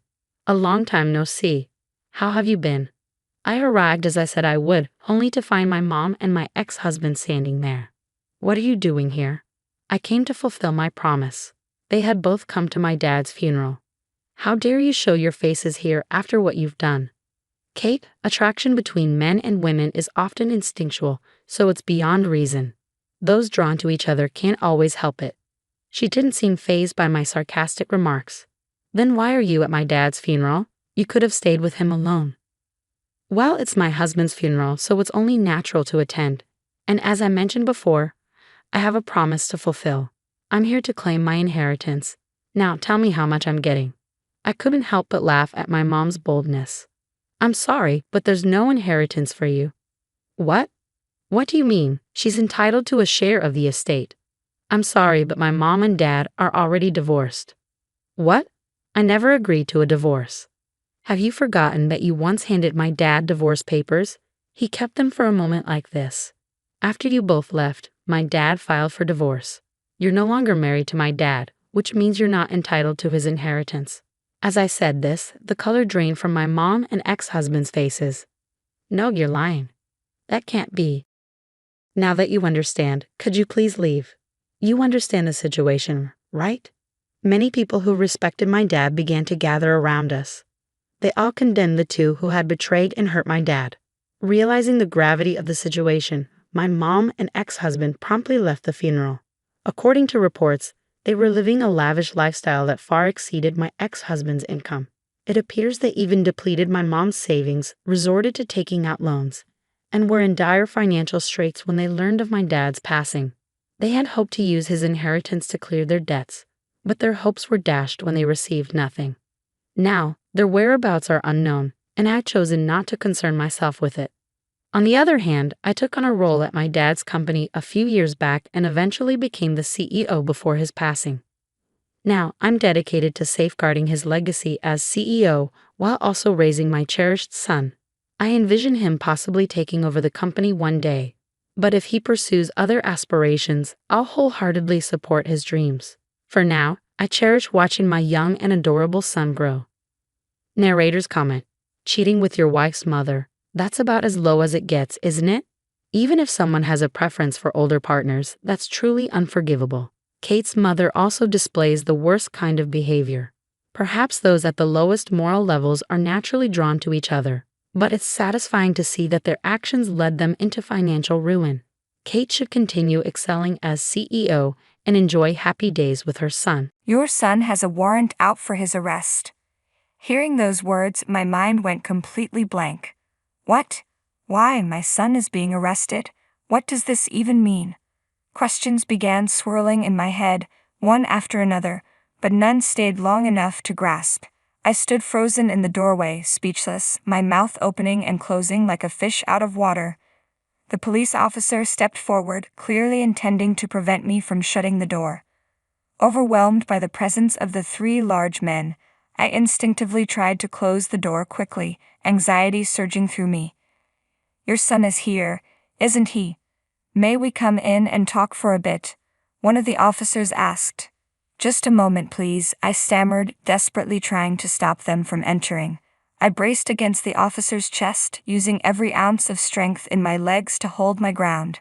I'm sorry, I really don't understand what's happening. Could you please explain what's going on? I pleaded, my voice tinged with panic. The officer holding the warrant folded it up and sighed deeply before responding. It seems he ran away with some cash. The suspect was seen heading towards this house. Someone got a good look at his face, so denying it won't be easy, he said, a faintly triumphant look crossing his face. Theft, my son. While I felt my mind going blank, I forced myself to listen to the officer's words. Despite the color draining from my face, I firmly replied, my child would never do something like that. It's absolutely impossible. The officer, clearly tired, gave a dismissive reply, but I was certain. My son wouldn't do such a thing. After all, I was a 50-year-old housewife, living a peaceful life with my husband and son in the house we had built with years of savings. We all got along well, leading a happy life, right in the middle of bliss. But lately I had been feeling worn out. Things hadn't been going smoothly, and when I was alone, worries constantly plagued my mind. I need to get this done too, I would say aloud, busy without even realizing it. Well, maybe it's okay to leave it for later. I muttered to myself one day as I turned on the TV in the living room, trying to escape reality. It's better to take a break sometimes, I told myself, feeling physically exhausted. But even as I watched the daytime drama, the story didn't sink in, and my thoughts remained cloudy. Suddenly, my gaze drifted to the numerous certificates and trophies on the shelf, awards my son Oliver had received for his achievements in soccer. He was truly a son to be proud of. As these thoughts floated through my mind, the doorbell rang. Who could it be? Yes, I muttered, turning down the TV and getting up from the sofa. Maybe it was something from my mother-in-law. Sometimes she sent vegetables to our house without prior notice, saying she found detailed communication bothersome. Or perhaps it was the online order I had placed recently. My son had been using online shopping more frequently, and my husband had also gotten into it. So that was a possibility. Thinking these mundane thoughts, I went to the door without a second thought. If only I had checked the intercom camera, I might have been prepared for what awaited me. But unfortunately, I opened the door without a shred of suspicion. Yes, I'll open it right away, I said. But the moment the door swung open, I was shocked by the sight before me. Hello, is this the residence of the Smith family? Yes, it is, but you're police officers, aren't you? What can I do for you? I asked, my voice quivering. There stood 3 officers, just like the ones I often saw on the dramas I watched casually. I was completely taken aback. Seeing police officers, even when I hadn't done anything wrong, made me nervous and tense, as if I had unknowingly caused some trouble somewhere. I gripped the doorknob tightly, my knuckles white, as one of the officers handed me a piece of paper. I couldn't make out what the officer was holding at first, so I squinted, trying to see it more clearly. Then in a cold voice he spoke. There's a warrant out for your son's arrest. Those words hit me like a ton of bricks.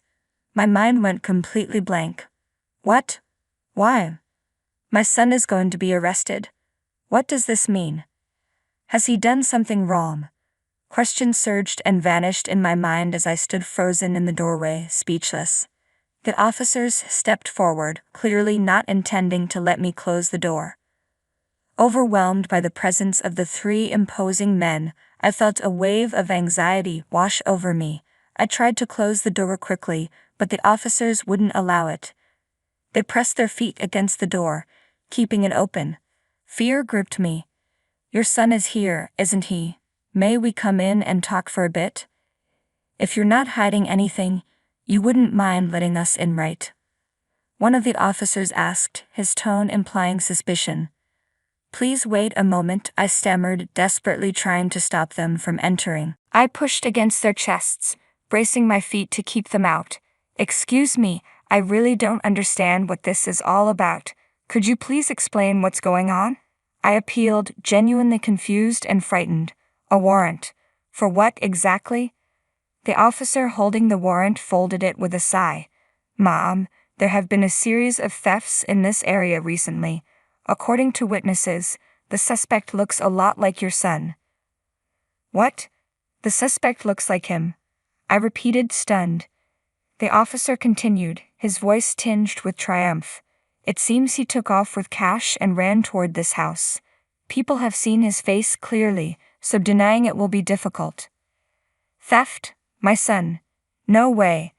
As my mind began to spin, I somehow managed to keep listening to the officer in front of me. He then pulled out another document, unfolded it, and started talking about something that seemed related to its contents.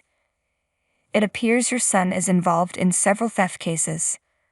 The total amount of the damage is around $500,000. However, considering his youth, the victims are willing to settle, he said. $500,000? No way, I whispered, shaking my head in disbelief. My child couldn't have done such a thing. It's absolutely impossible. I exclaimed in shock, but the officer, looking weary, replied, I understand how you feel. Every parent says the same thing, thinking their child couldn't possibly be involved in theft. However, we need you to prepare the $500,000, and we'll discuss this further with your son. Staring at the officer's face, I reached for the front door, my mind racing. "Could you please wait outside for a moment?" I asked. "No, we'll wait inside," he responded firmly. "I need to use the bathroom. You can't just barge into someone's house without permission while the homeowner is in the bathroom, right? Or can't you wait for just 5 minutes while I go?" I blurted out, grasping at any excuse to buy time. I needed to calm down, and the imposing presence of the officers was overwhelming.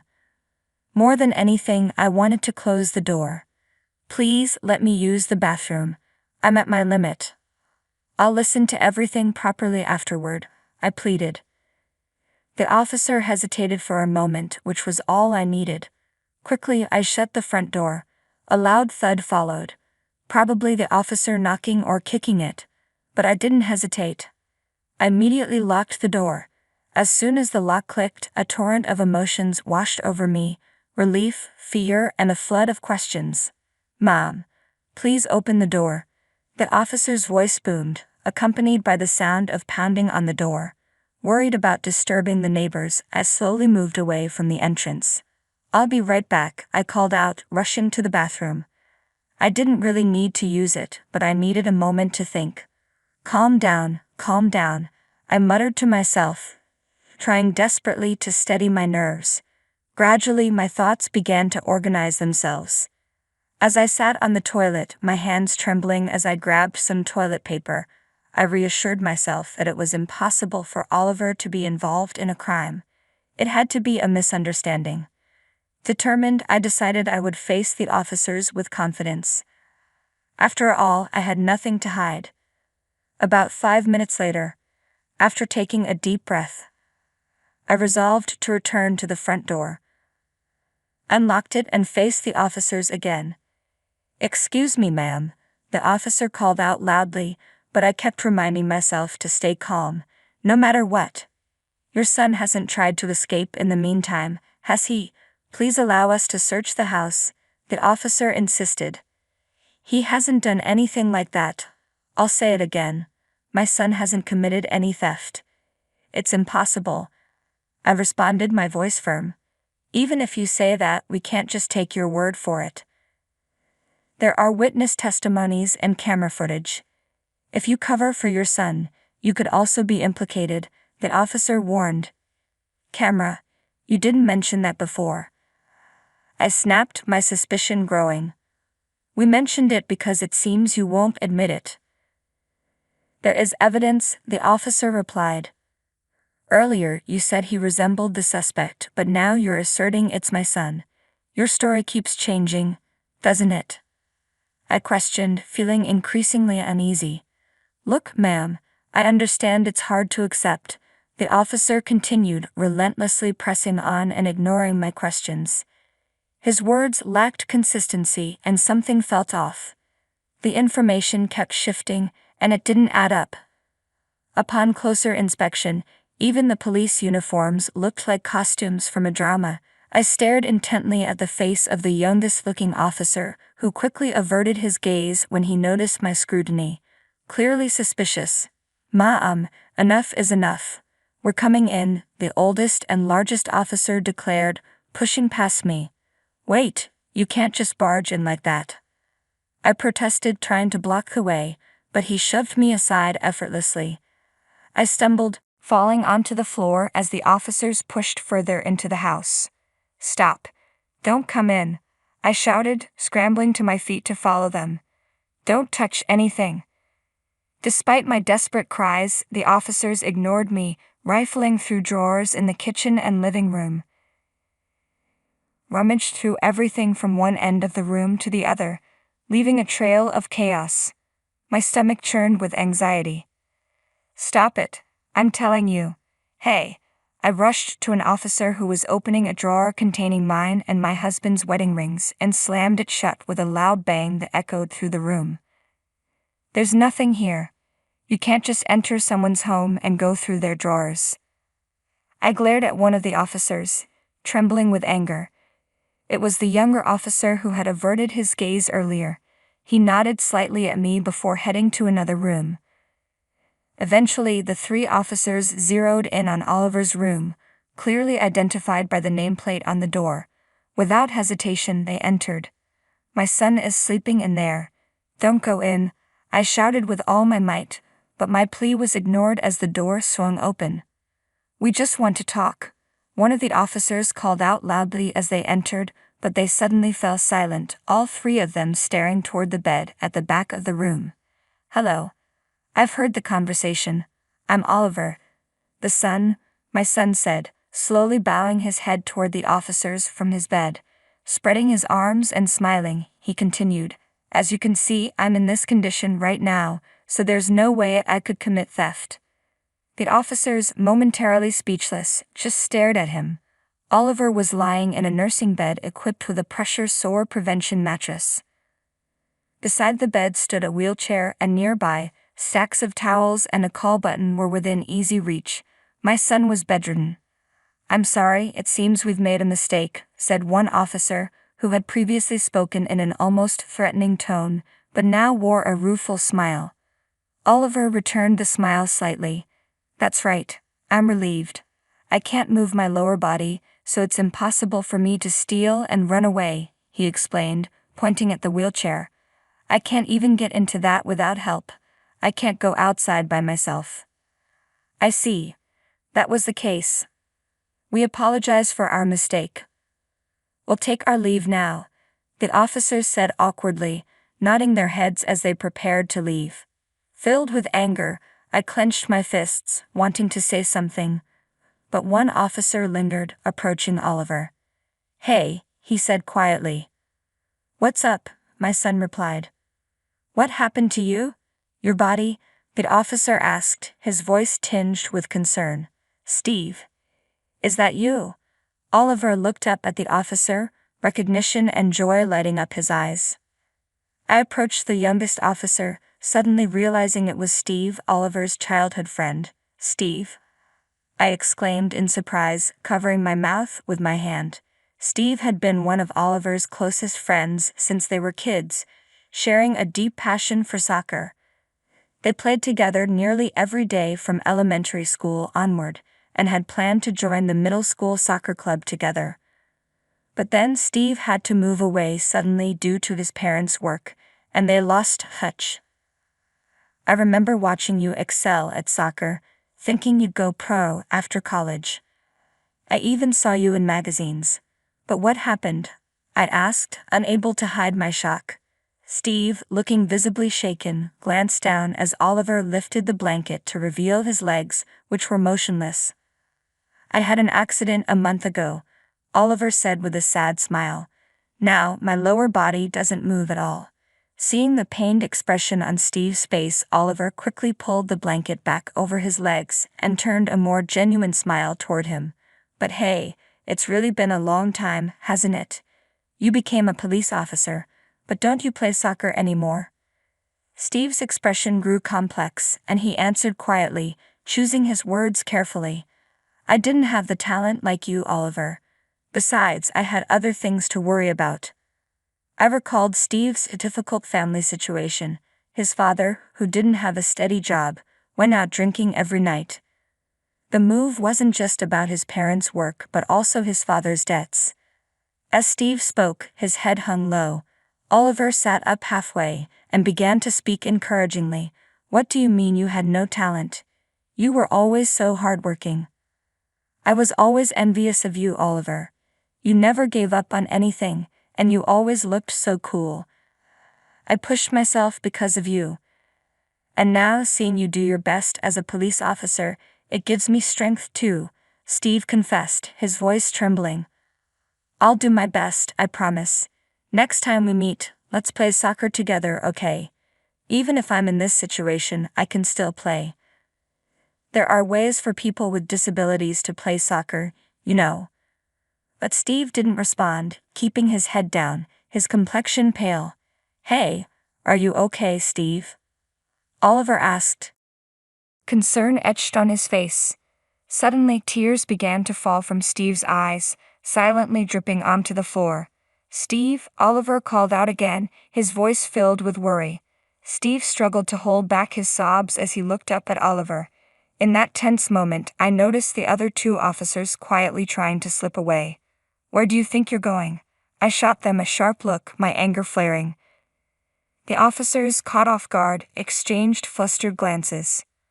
It seems there was a mistake, and we need to conduct further investigations, so we'll be leaving now," one of them stammered, clearly trying to avoid any confrontation.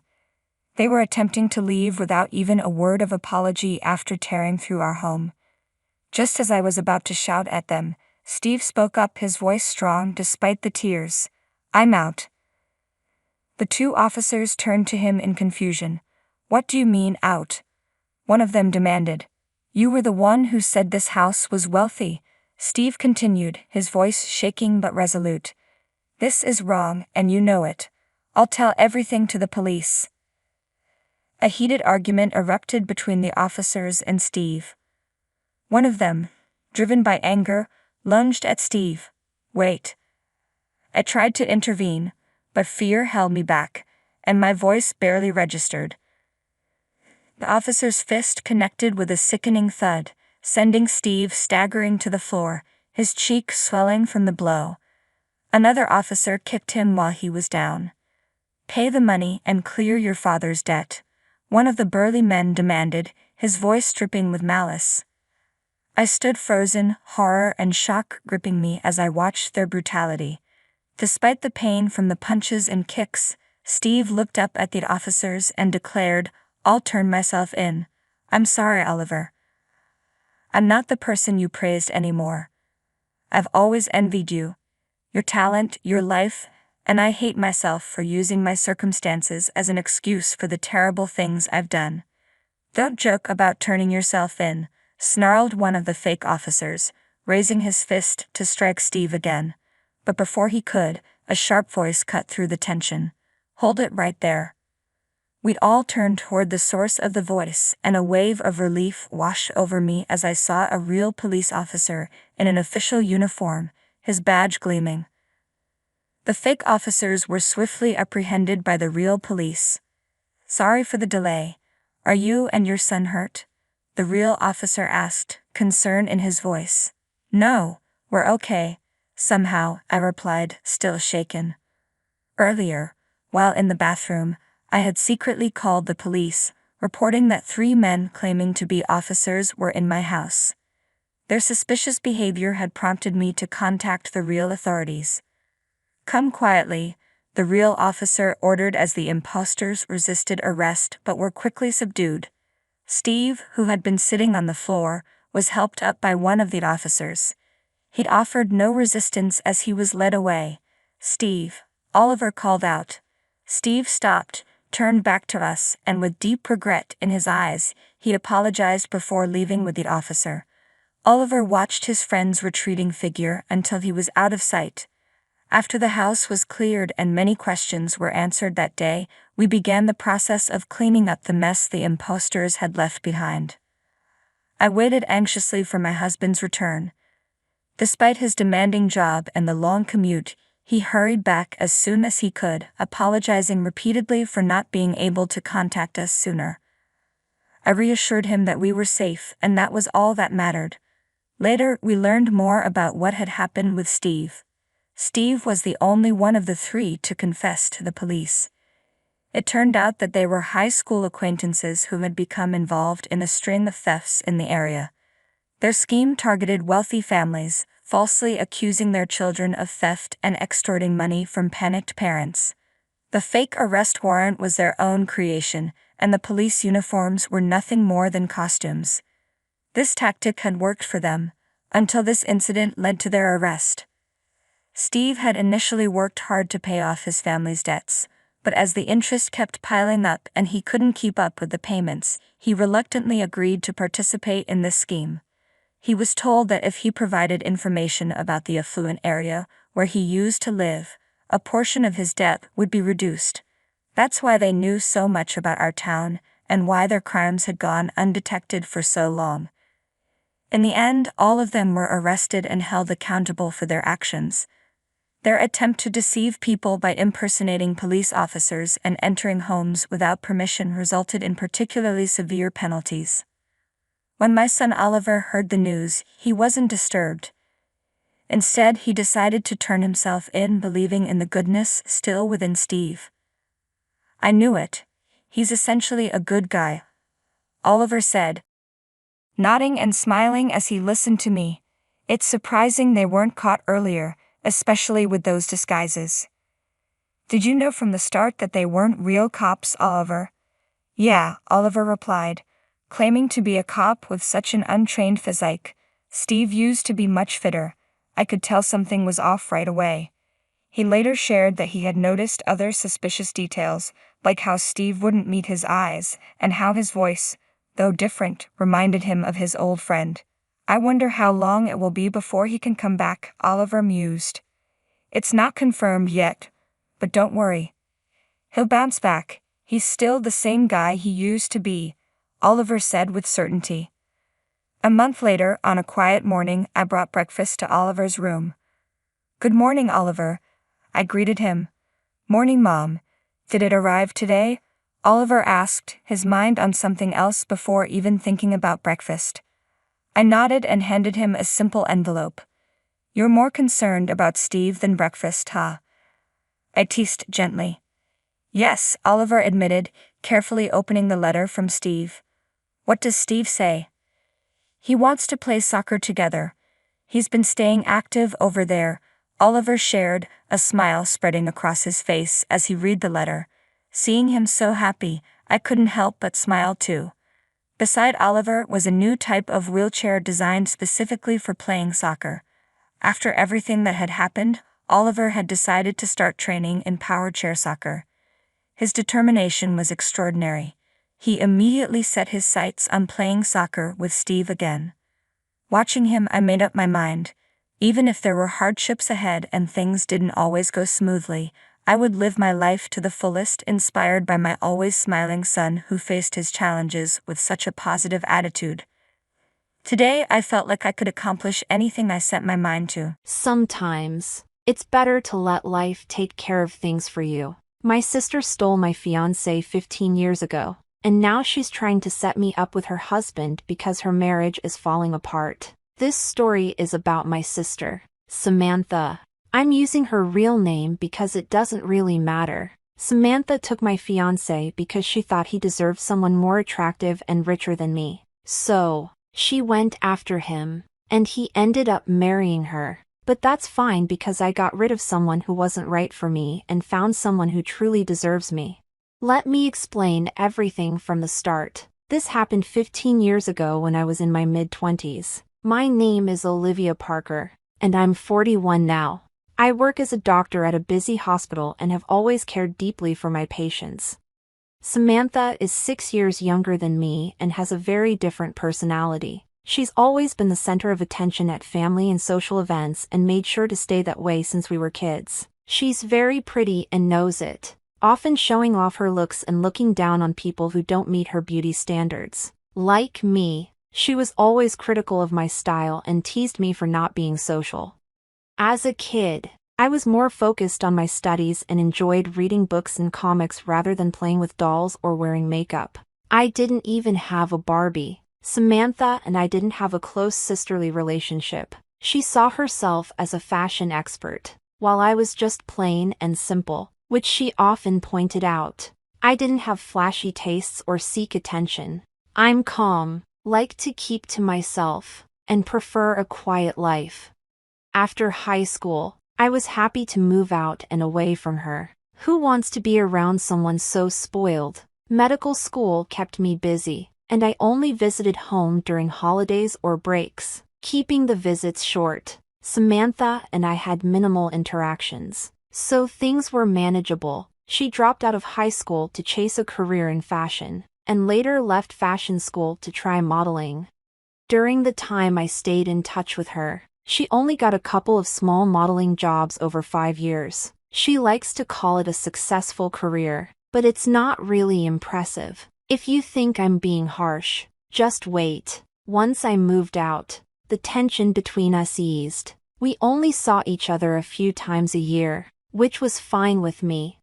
During my first year of college, I met Daniel, who was a bit older than me and doing his master's while I was just starting my bachelor's degree. He had already worked as a doctor and was specializing in cardiology, which is a big deal. Plus, he was very good-looking. To make some extra money and keep his knowledge fresh, he taught first-year students about the circulatory system.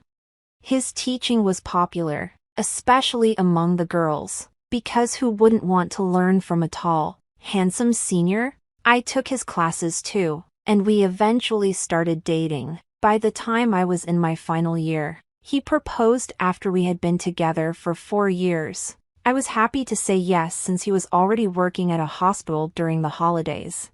When I went home and showed my mom the engagement ring, she was thrilled because it was unusual for me to be serious about someone. Daniel was the first guy I had dated or been intimate with. My mom asked for details about him because she could tell we were planning to get married. Samantha always said I'd never find a good man, meaning someone rich and good-looking. Whenever she heard I was dating someone, she'd joke that it wouldn't last. So, when she heard about Daniel, she was very interested and wanted to know more. This was unusual because she rarely showed interest in my life, which she always thought was boring. I asked her why she cared, and she said it was because he'd be part of the family. Mom asked me to invite Daniel for New Year's Eve dinner, and I later found out Samantha had asked Mom to do that. Since we didn't have any plans for New Year's, Daniel agreed to come. When we arrived at my parents' house, Samantha was there to greet us, which was odd because she usually spends New Year's partying with her friends and is never home. It should have been a red flag, but I didn't think much of it. I don't worry about other people's lives. When Daniel came over with me, Samantha was really taken with him. Her first comment was, "I thought you were rich, but you're handsome too." It was clear she was flirting, but I didn't pay much attention because I trusted our relationship. Throughout the evening, she made lots of advances, like complimenting him, touching his arms and thighs, and chatting with him. She even sat next to him at the dinner table. I gave her a look, and she just pouted and said, "You get to sit with him every day. Today, I can be his arm candy." Everyone laughed, and we took it as a joke. During dinner, Samantha learned that Daniel liked to go for walks after eating. After dinner, she offered to show him around the neighborhood. Daniel looked at me, unsure, and I didn't say anything. He agreed awkwardly, and they went for a walk. That night, as we drove home from my parents' house, Daniel asked if I noticed how Samantha was flirting with him. I laughed and said she's just an attention seeker. I thought Daniel wouldn't be so easily swayed by her looks, but he was. He fell for her charm and cheated on me at the first chance he got. A few months later, during my final exams, I saw less of Daniel because I was focused on studying. He started reducing our communication, and when I asked him about it, he said he wanted me to concentrate on my exams. I didn't suspect anything wrong. On the last day of my exams, I asked him to pick me up from college, but he said he was too busy. Later that night, I called Daniel to check on him. He said he was home and very tired. I decided to surprise him by going to his place, but it was locked. I called him again, but he didn't answer. The next day, he still didn't call back, so I called him and asked why he had lied. He said he had stayed at a colleague's place. I should have taken this as a sign, but I didn't. Since this was my first serious relationship, this went on for a week until I finally realized what was happening. I asked Daniel directly if he wanted to break up with me. He hesitated for a moment before quietly saying yes. He told me he no longer loved me. That was the last time we spoke. I didn't ask for reasons or details. It was painful enough without any explanation. Daniel left me feeling insecure and full of unanswered questions. It took me months and a lot of whiskey to get over it. But eventually, I moved on. I was actually relieved that he broke up with me after my finals. Otherwise, I might have had to delay finishing medical school. 7 months later, Samantha called and invited me to her engagement party. I congratulated her and asked about her fiancé. She wouldn't tell me his name and said I should come to the party to meet him. I was happy for her but also sad because I should have been getting married around then. Instead, I was single and dealing with my breakup. I tried to put aside my own troubles and went to her engagement party. When I arrived at the venue, I saw a sign that read Samantha and Daniel. It made my heart race, but I tried to calm myself, thinking it might be another Daniel. But as I went inside, I ran into two of Daniel's friends who turned away when they saw me. My heart pounded as I approached the area where Samantha and her fiancé were sitting. When I saw Daniel with his arm around Samantha, I was shocked and didn't know what to do. I just stood there with tears in my eyes. My mom soon pulled me aside and told me to stay calm and not make a scene. She said no one knew about our past and she wanted to keep it that way. I couldn't hold back my emotions and shouted, "You know everything, and yet you let this happen. Samantha is awful, and you're all in on it." Samantha then came over with a smug look on her face. It felt like a replay of the past 15 years. She said, "You thought you could have this man? He's handsome, tall, and rich. You're just plain, and you don't deserve him. Look at how perfect we are together and how people admire us. We're such a great couple, and everyone would laugh if you were with him." I wanted to hit Samantha, but my mom stopped me and told me to leave. She thought I was trying to stop the engagement and yelled at me, "Why are you here? Don't you have any self-respect?" I told her I didn't know Samantha was with Daniel. If I had known, I would have stayed away. Samantha denied inviting me. She told my mom she didn't want me there because it would upset me, but she had actually invited me just to humiliate me. I left the party in tears, feeling the pain of my breakup all over again. It was a really hard and traumatic time for me. Thankfully, I graduated with good grades and started working at a good hospital. With my busy schedule, I didn't have much time to think about my past. I kept myself occupied on my days off and eventually moved on. Years later, I met my husband at work. He's a board member at the hospital where I work. We dated for 4 years and are now happily married with 2 kids. Just a week ago, I got a call from an unknown number. When I answered, the person said she was Samantha. It took me a moment to remember she was my sister, especially since some of my patients are also named Samantha. I asked her why she called, and she acted very sweet, asking about my life. This was unusual for her. I told her to get to the point. After a pause, she said she needed help because Daniel, her husband, was in trouble. A patient had an allergic reaction after surgery, and the hospital might fire him. I asked her what I could do about it. She explained that Daniel worked at a hospital chain where my husband is a board member, so my husband might be able to help him. I wasn't interested and told her not to call me again. I made it clear that we wouldn't be helping them. I didn't know Daniel was working for the same hospital chain as me, just at a different location. When I checked the employee portal, I saw that Daniel was listed as suspended. I thought about talking to my husband about it but decided not to bring up my past. 2 days ago, my mom showed up at my door. I was shocked because I hadn't seen her since Samantha's engagement. She hugged me and cried, saying how happy she was to see me after so many years.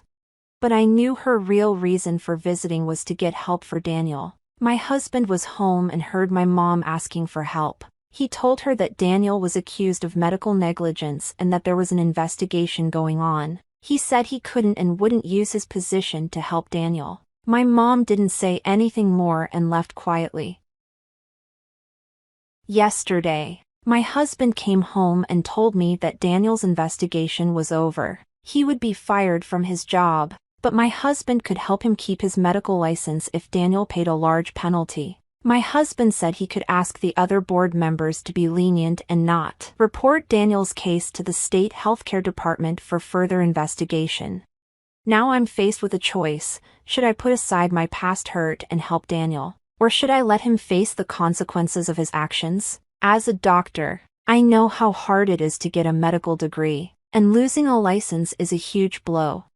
You've been through a lot already, Daniel's betrayal and Samantha's drama. Now Samantha wants to drag you back into their mess? You've got your own life and family to focus on. Keep your dignity and let them handle their own problems. You'll be glad you did.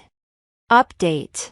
I didn't need to ask for advice to know what to do. What Samantha and my mom did made it clear they didn't deserve any help. They've been posting nasty things about me on social media.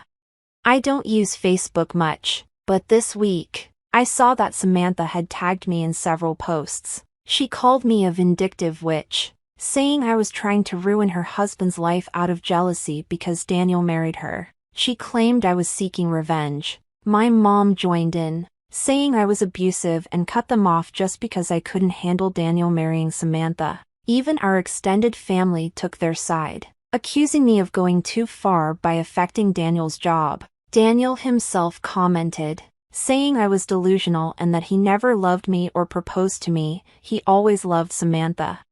I quickly untagged myself and blocked Samantha and my mom on social media. I told my husband to make sure Daniel faced all the consequences. He was surprised by my anger but agreed to take action. Daniel was fired from the hospital, and his case was sent to the state healthcare department for a new investigation. If he's found guilty, he could lose his medical license and even face prison. I'm enjoying the drama with some popcorn. Edit. Just to clarify, Samantha and my mom weren't added to my social media. My account is open so anyone can tag me. I hadn't blocked them before because of what happened 15 years ago. Now they're blocked from both social media and my life. It looks like Daniel's fairy tale has taken a sharp turn. Karma has a way of catching up, and it seems Daniel is finally getting a taste of his own medicine. Update 2. Now things have taken an even worse turn. Daniel showed up at my workplace, pretending to be a patient, since he worked at a different location within the same hospital chain. I wouldn't have met him otherwise. I asked him to leave right away. He insisted he had paid for a consultation and that I should treat him. I agreed but turned on my phone's voice recorder to protect myself. I'm glad I did. Daniel was pretending to be sick with the flu. I gave him the appropriate medication, but he wouldn't leave. He started asking unrelated questions and flirting with me. I told him to stop and leave.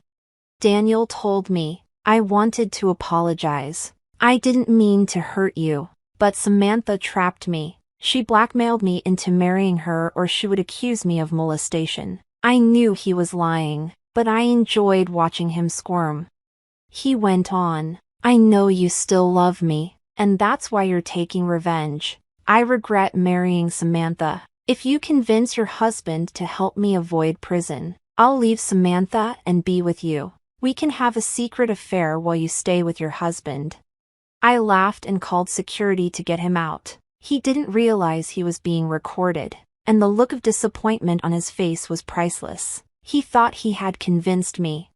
I texted Samantha with the recording, saying, Your pathetic husband came to my clinic pretending to be a patient. She replied, I know. He tells me everything. We also know you still love him. If you can help save his license and avoid prison, I'll let you spend a night with him.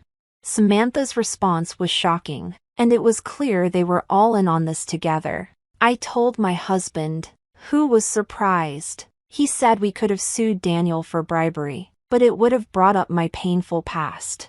I decided to let him handle the legal stuff while I focused on my own revenge. I added Samantha, Daniel, my mom, and other relatives on Facebook. They accepted the request quickly, probably thinking it was a good sign. I then posted a detailed account of how they were trying to manipulate me to help Daniel avoid prison. I included screenshots of my conversation with Samantha and turned the voice recordings into a video with pictures of Daniel and Samantha. The post went viral with lots of comments. I blocked Samantha, Daniel, and my mom to avoid their retaliation. My extended family and other relatives were outraged by Samantha's offer to let Daniel have an affair with me to avoid his consequences. Samantha and my mom tried to contact me, but I had blocked them. I spent the last couple of days reading the comments on my post. People are really going after Samantha and Daniel, making my weekend quite satisfying. Wow, the audacity of some people is unbelievable. So, let me get this straight. Daniel, the charming troublemaker, shows up at your workplace, spins a ridiculous story about how you're still in love with him, and then suggests a secret affair behind Samantha's back. And then Samantha joins in, offering to let you have a night with her husband if it means saving him from prison. Is this real? With just one post, you've exposed their shameless actions for everyone to see, and the internet's reaction has been amazing. Watching all this drama unfold has made your weekend pretty great. What do you think about this situation? What would you have done? Thanks for watching. Let me know what you think in the comments below. Don't forget to like this video and subscribe to our channel for more incredible stories. Your feedback and support mean a lot to us.